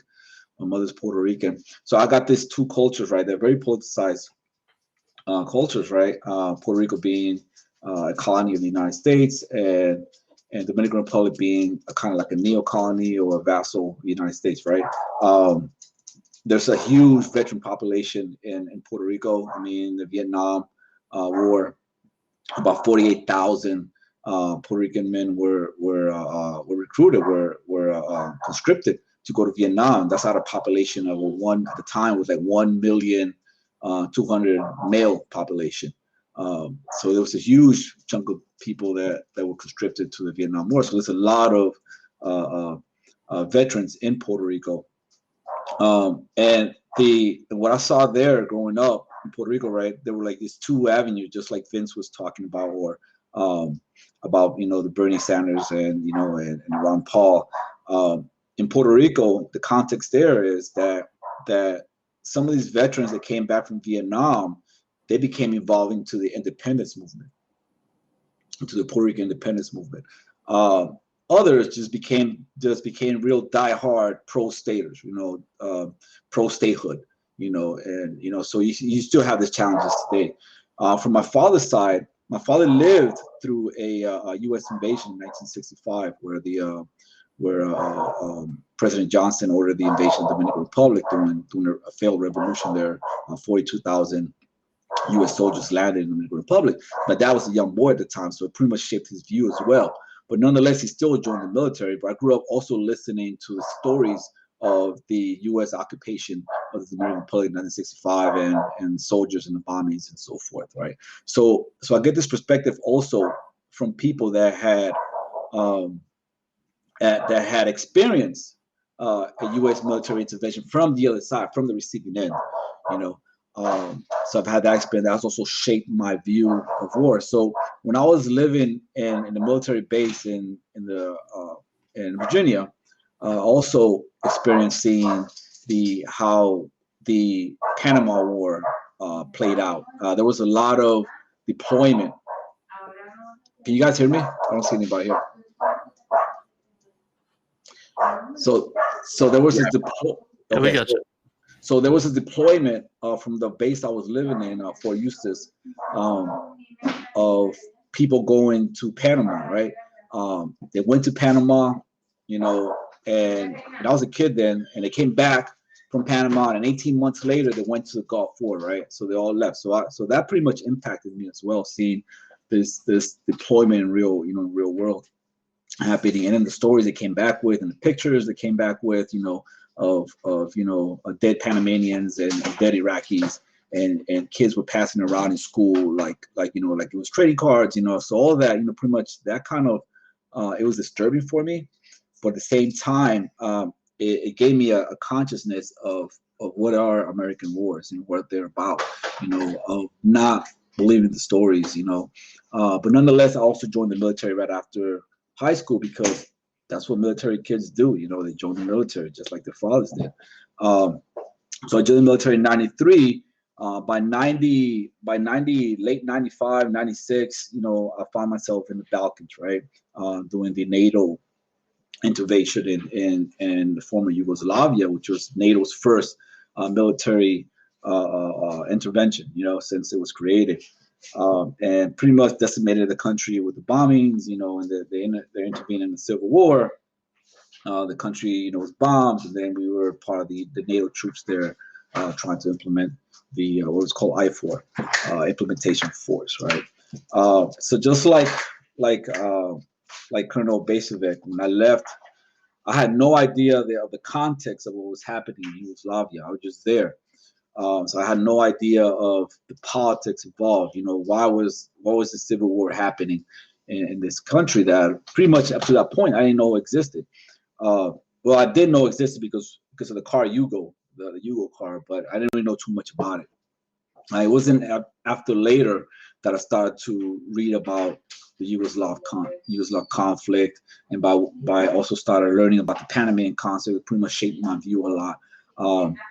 So when I left the military, so when the invasion happened in Iraq in 2003, I was in a platform. I was an instructor for WINSIC, which used to be called the School of the Americas. So I recall that when this whole the build up to the Iraq War, went from invading Afghanistan to talking about invading Iraq like in a heartbeat. It didn't sit well with me. It didn't sit well with me right there. It was off. The narrative was off. It just didn't add up. And I was seeing how people in my unit, how they were just ecstatic about it. It was like this, like we went to a Super Bowl or something. They were just so pumped up about invading Iraq.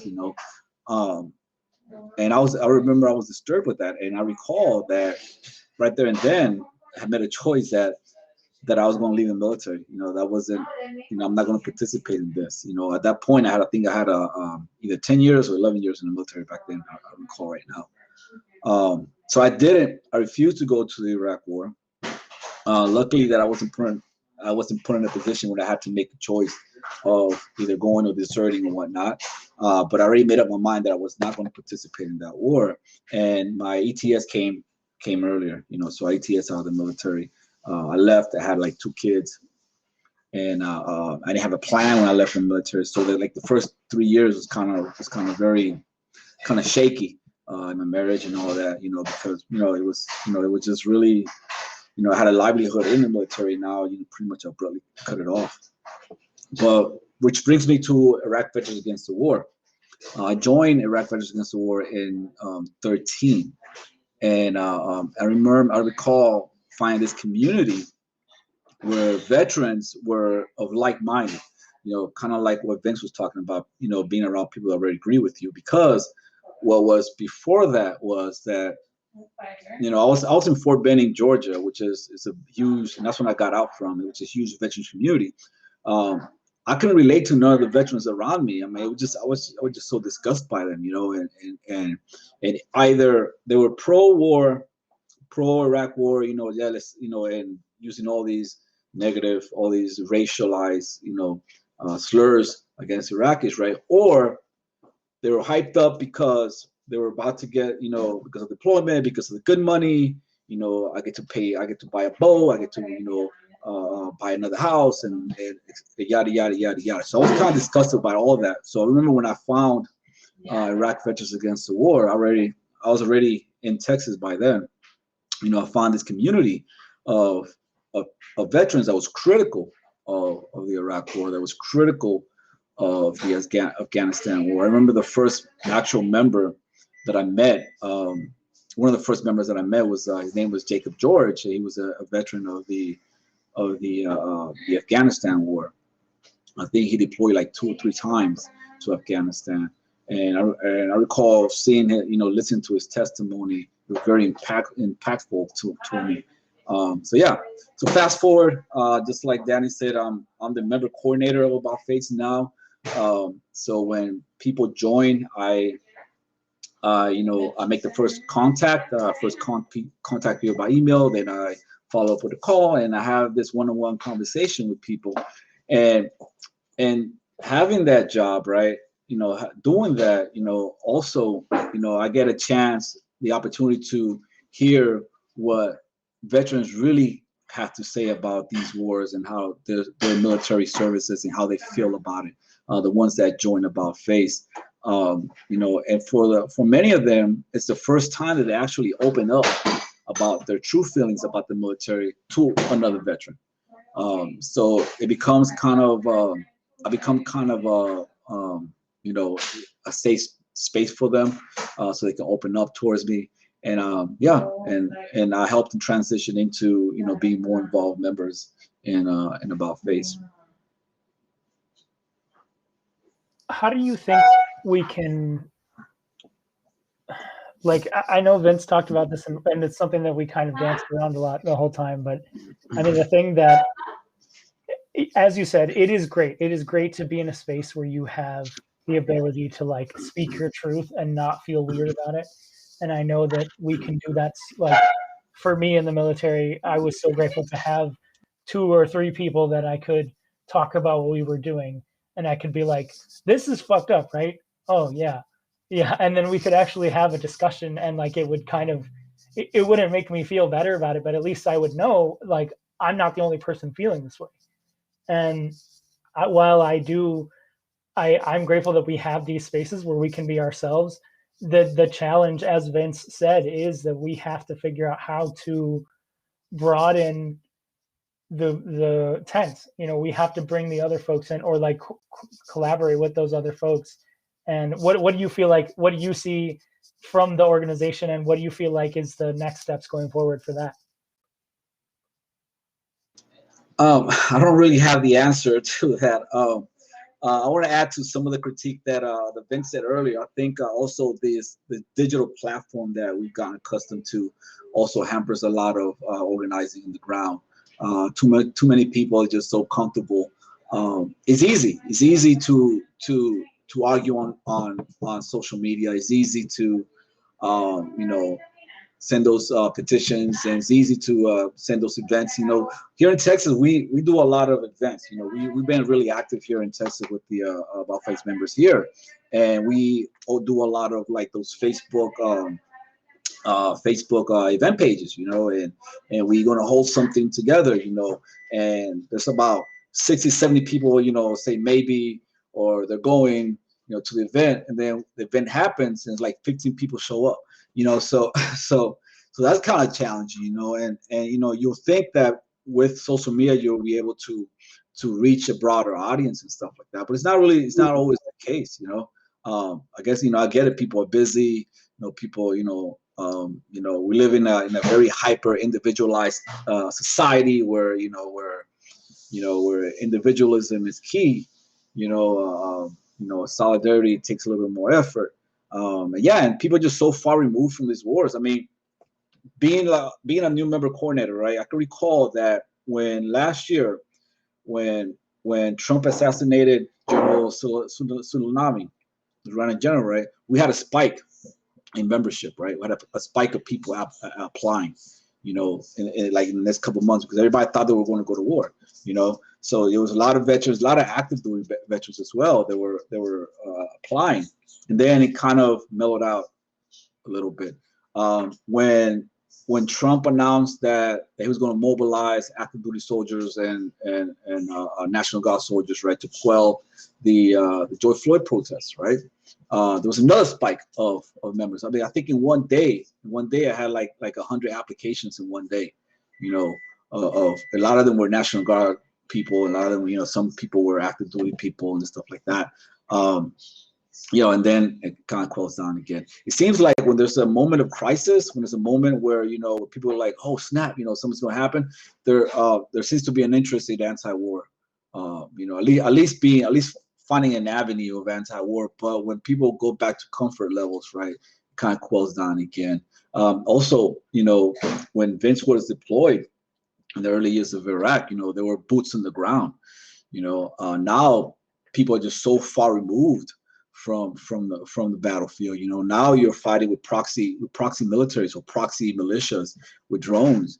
You're with proxy countries. Right now you have there's the hybrid warfare. Right now there's literally a war against a country in South America, Venezuela, right, which according to estimations, right, has killed 40,000 people in 1 year just because of sanctions regimes, right? And right now you're but there's no boots on the ground, because there's no boots on the ground, people don't care, but it's still taking people's lives, so that's one of the challenges, that all this trick that are being played against, and the information warfare and the community, and the fact that you're not feeling something like, you don't have skin in the game, gives you the opportunity to just look away. I mean, I did a film screening here with another member of About Face, an early member of Iraq Veterans Against the War, Ross Caputi. He put a film together called "Fear Not the Path of Fear." Fear Not the Path of Truth. I think that's what it's called, right? It was based about his experience in the assault in Fallujah, the second assault in Fallujah.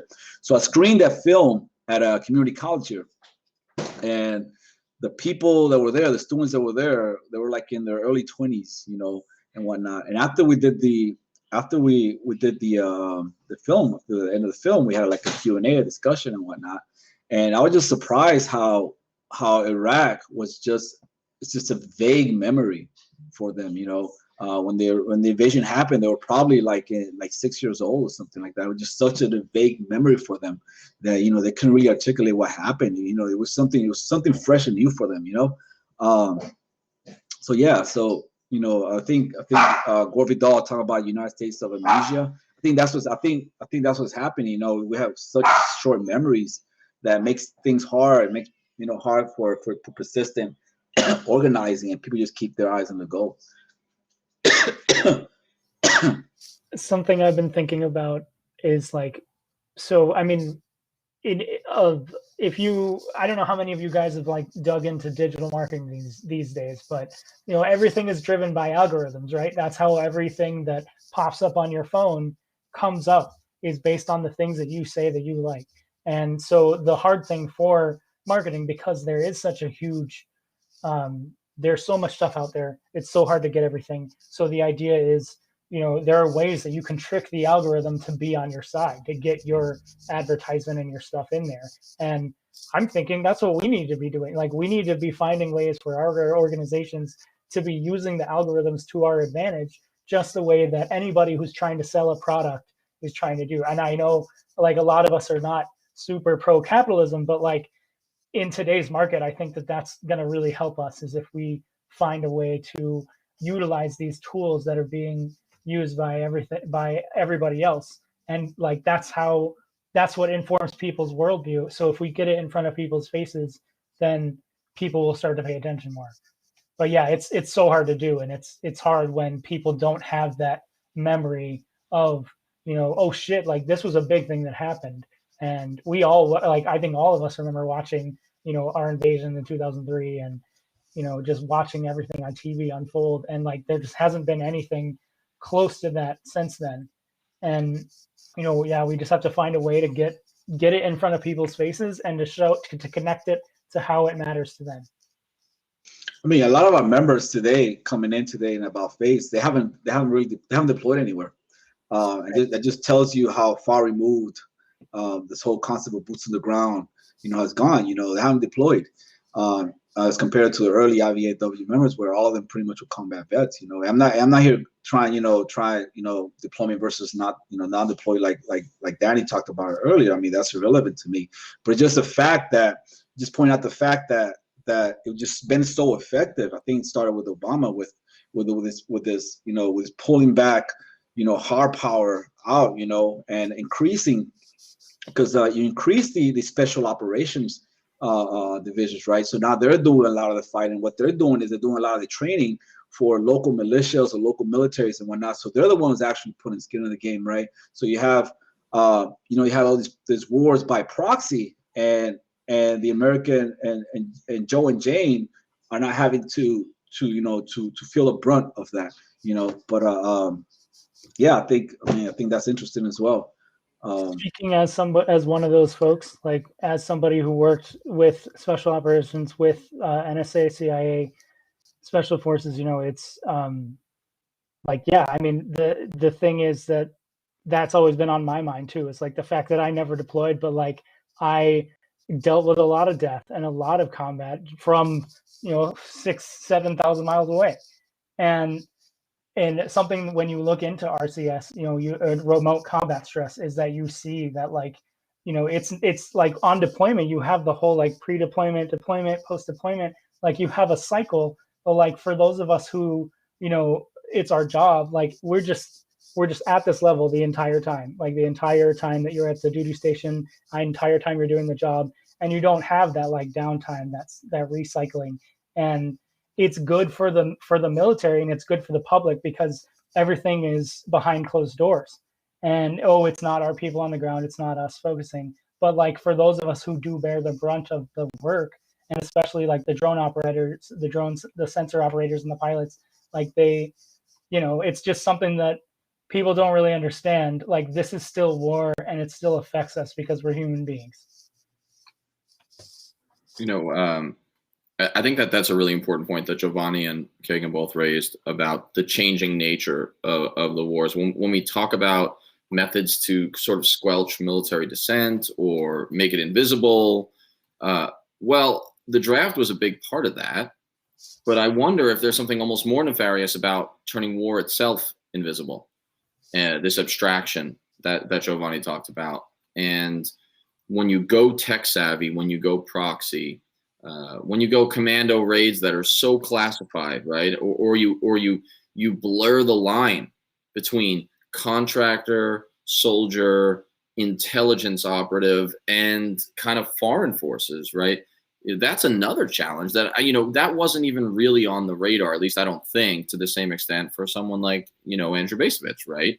And that's interesting. Will the next Winter Soldier hearings, if they happen, include private security outfits? I mean, probably not in a certain sense, but it bears asking when the casualties are not dissimilar in Afghanistan.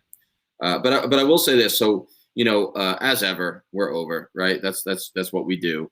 It's our trademark. But, in the interest of, sort of time and letting people get to their next thing, I think here's what we're going to do is just final thoughts, 1 minute closeout from everybody. I'll drop something very quick, and then I'm thinking Giovanni can kind of give his last thoughts. If you need to go a little longer, Giovanni, to kind of close out your piece, that's good.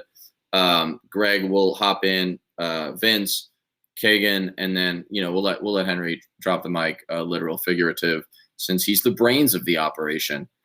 One of the things that kind of jumped me as I was listening to everybody, and I think the strength tonight was the panel, which is why in many cases the co-hosts, who often do too much of the talking, well, one of them more than others, we kind of let that happen. And some of that conversation is so great because of the different perspectives, intergenerational, who's a scholar soldier, who's an activist, is really valuable. Chris Lombardi wasn't able to come on and talk about her book, her research in, why exactly there has been this long tradition, what the challenges have been, what the gains have been. But I as sort of the geeky historian, I want to speak a little bit to that long legacy, tradition, maybe even obligation of military and veteran dissenters, which really starts with the American Revolution. I mean, frankly, there have always been dissenters, which I talk a little bit about in my book, Patriotic Dissent. But I think one of the things that jumped out about today's discussion, especially in the later half with Vince and Giovanni, and really across the board, is it's important to commemorate things like the Winter Soldier hearings of 71. It is crazy that it was 50 years ago, despite the lingering just power and relevance that Greg was talking about of this contested Vietnam War. But it's also important to, learn, adapt, and stay active. It's more than just making a mark on the calendar that someone will 50 years from 2008 commemorate what Vince was part of. And that should happen. But I think one of the things he constantly raises, and that so many people have, is, well, what are we going to do about it? Because the truth is, look, I mean, a note on sort of like terminology, etymology, where does Winter Soldier come from? I don't think anyone mentioned it. Where does the term come from? It's, it's derived as a contrast to Thomas Paine, who described the summer soldier, in his first, American Crisis paper. So that's December 1776. So look, I'll just argue, as I have before, we're in one of those now, an American Crisis. We've been in them before, but we're in the 20th year of a largely unchallenged, at least successfully, ongoing war with no end in sight, utterly hopeless. And this is 244 years and 2 months, right, from Thomas Paine's pamphlet. So I just want to keep that in mind. And so commemorate and move forward. And with that, Giovanni, last thoughts from you. Yeah, I want to say thank you guys for inviting me for this very important discussion. Thank you and for the job that you guys do. Very good. Put the voice out there. Put the there's not a lot of platform for us dissenters, to have, and I'm grateful that at least Fortress on the Hill exists for that. Yeah, I mean, it's mind-boggling for me being in a situation where you're in 20 years warfare, right? Continuous warfare in about 13 countries, actively bombing 7 countries, and no one is talking about it. So it's mind-boggling to me. No one cares. No one talks about it. But I'm looking forward to a change in that. I'm looking forward to a dismantling of this war policy, this war regime that we seem to have, with both parties. Yeah, that's it.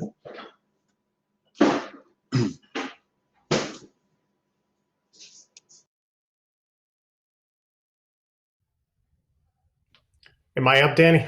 Yep, you're up. All right. So as a Vietnam War historian, I'll come back to the actual historical event itself.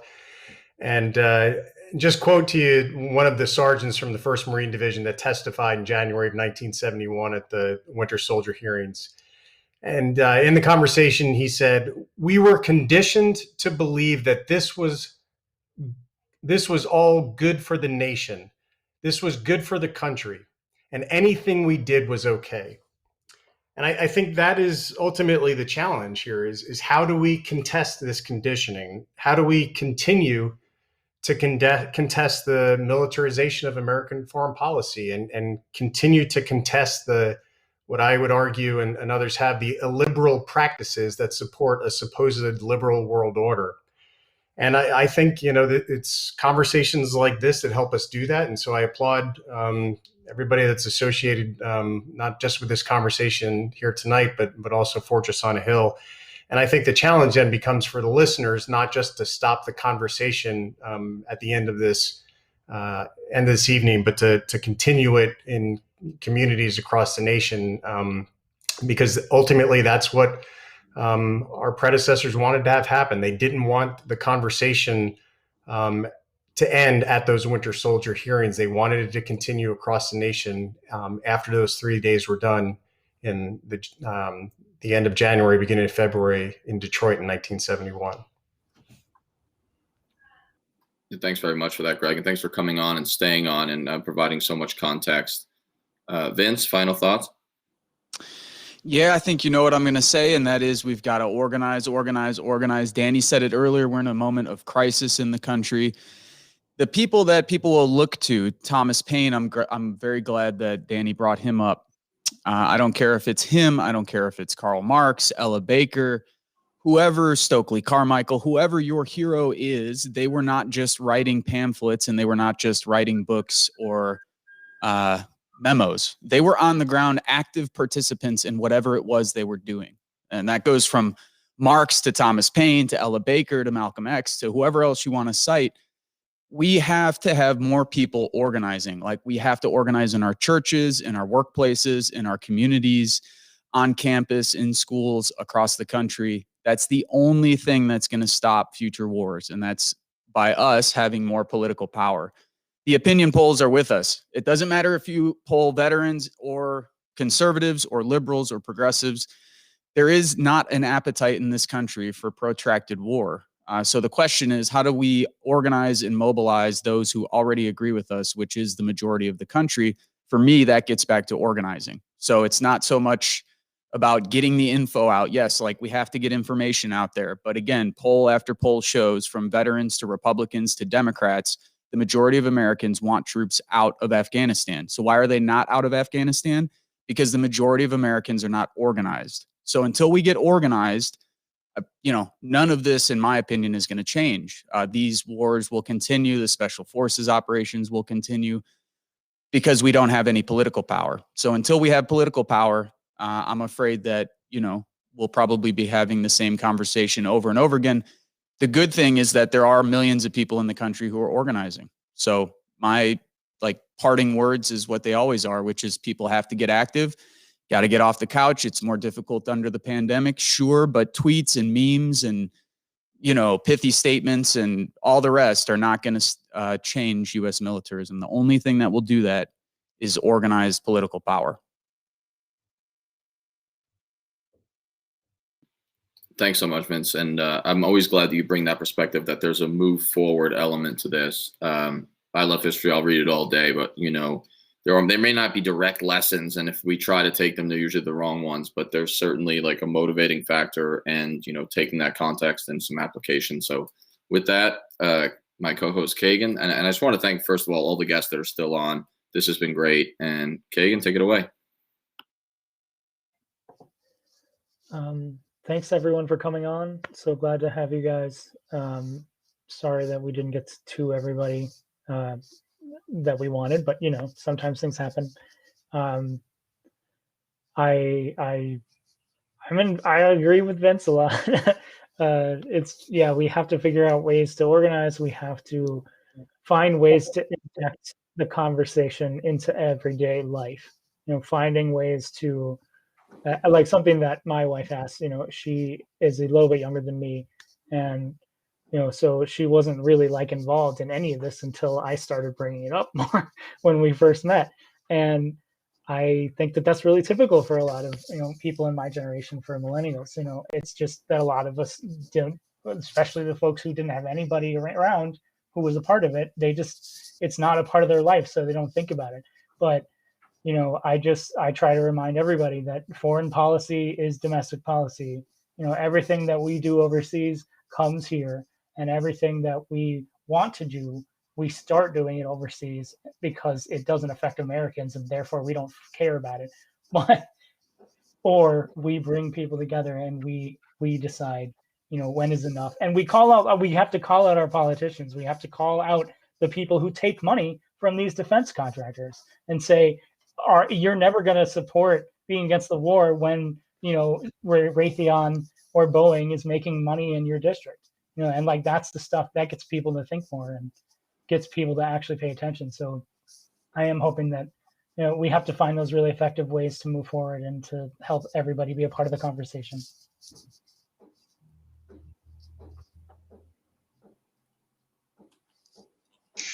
Can I add something? Sure, go ahead, man. I think that's the trick. That's the trick, with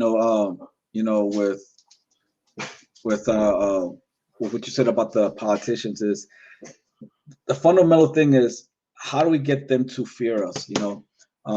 Because I don't feel they fear us. I don't feel they even respect us, or they don't care about us. They just seek out for us during elections, and that's it. We're only good for a vote, and that's it.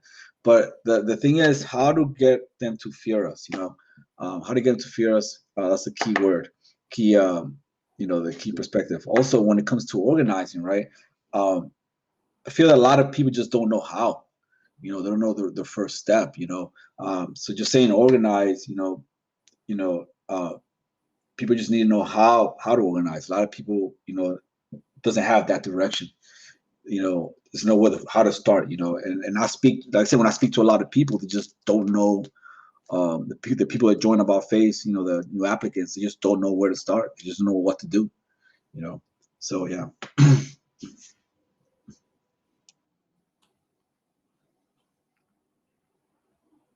All right, Henry, bring down the house, brother.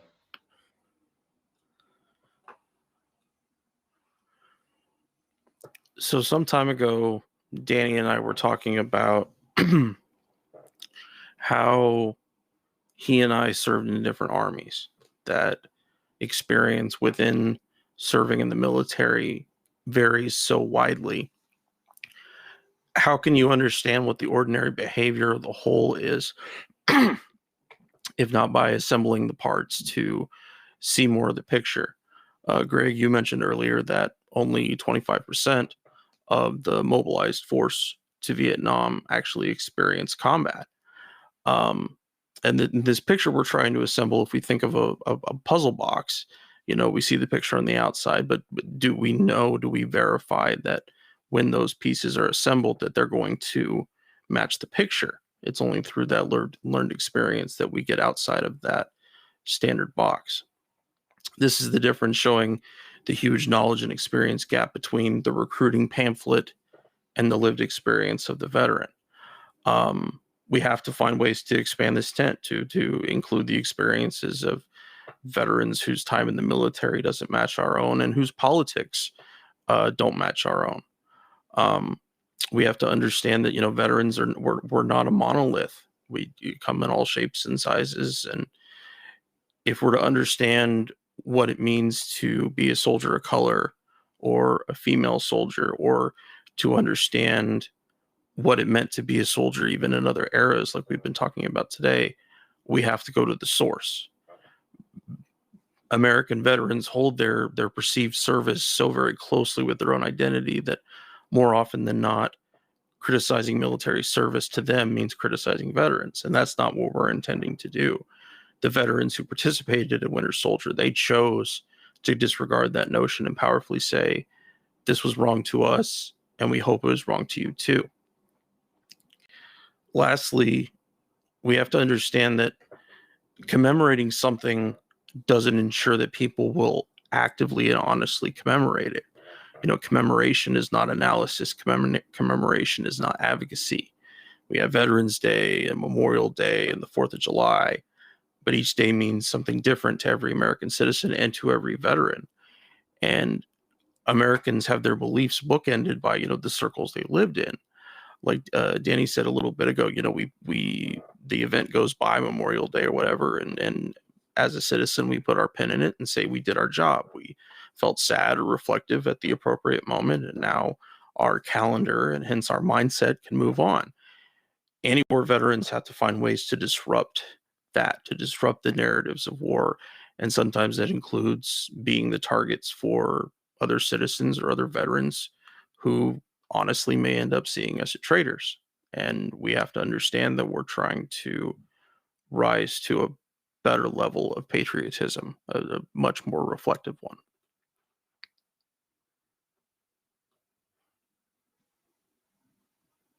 I think those are great closeout comments. And again, I just want to thank Vince, Giovanni, and Greg for still being on, as well as Andrew Basovich for having been on earlier. Really great in conversation. And we'll get Larry and Chris on for something else. I'm sure we'll be talking about these issues for a long time.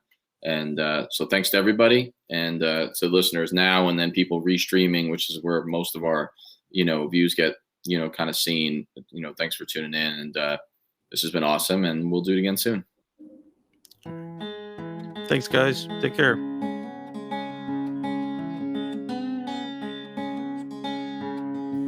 We're on Twitter at Fortress on a Hill, and also at Facebook.com at Fortress on a Hill. You can find our main blog page and our full collection of episodes at www.fortressonahill.com. iTunes, Stitcher, Google Podcasts, Patreon, Spotify. You name it, almost anywhere you listen, we're already waiting for you. And hey, we're always in the market for more Patreon supporters. Please consider becoming a patron at patreon.com. And if you're not into giving us a monthly payment, think about giving us a couple bucks on PayPal.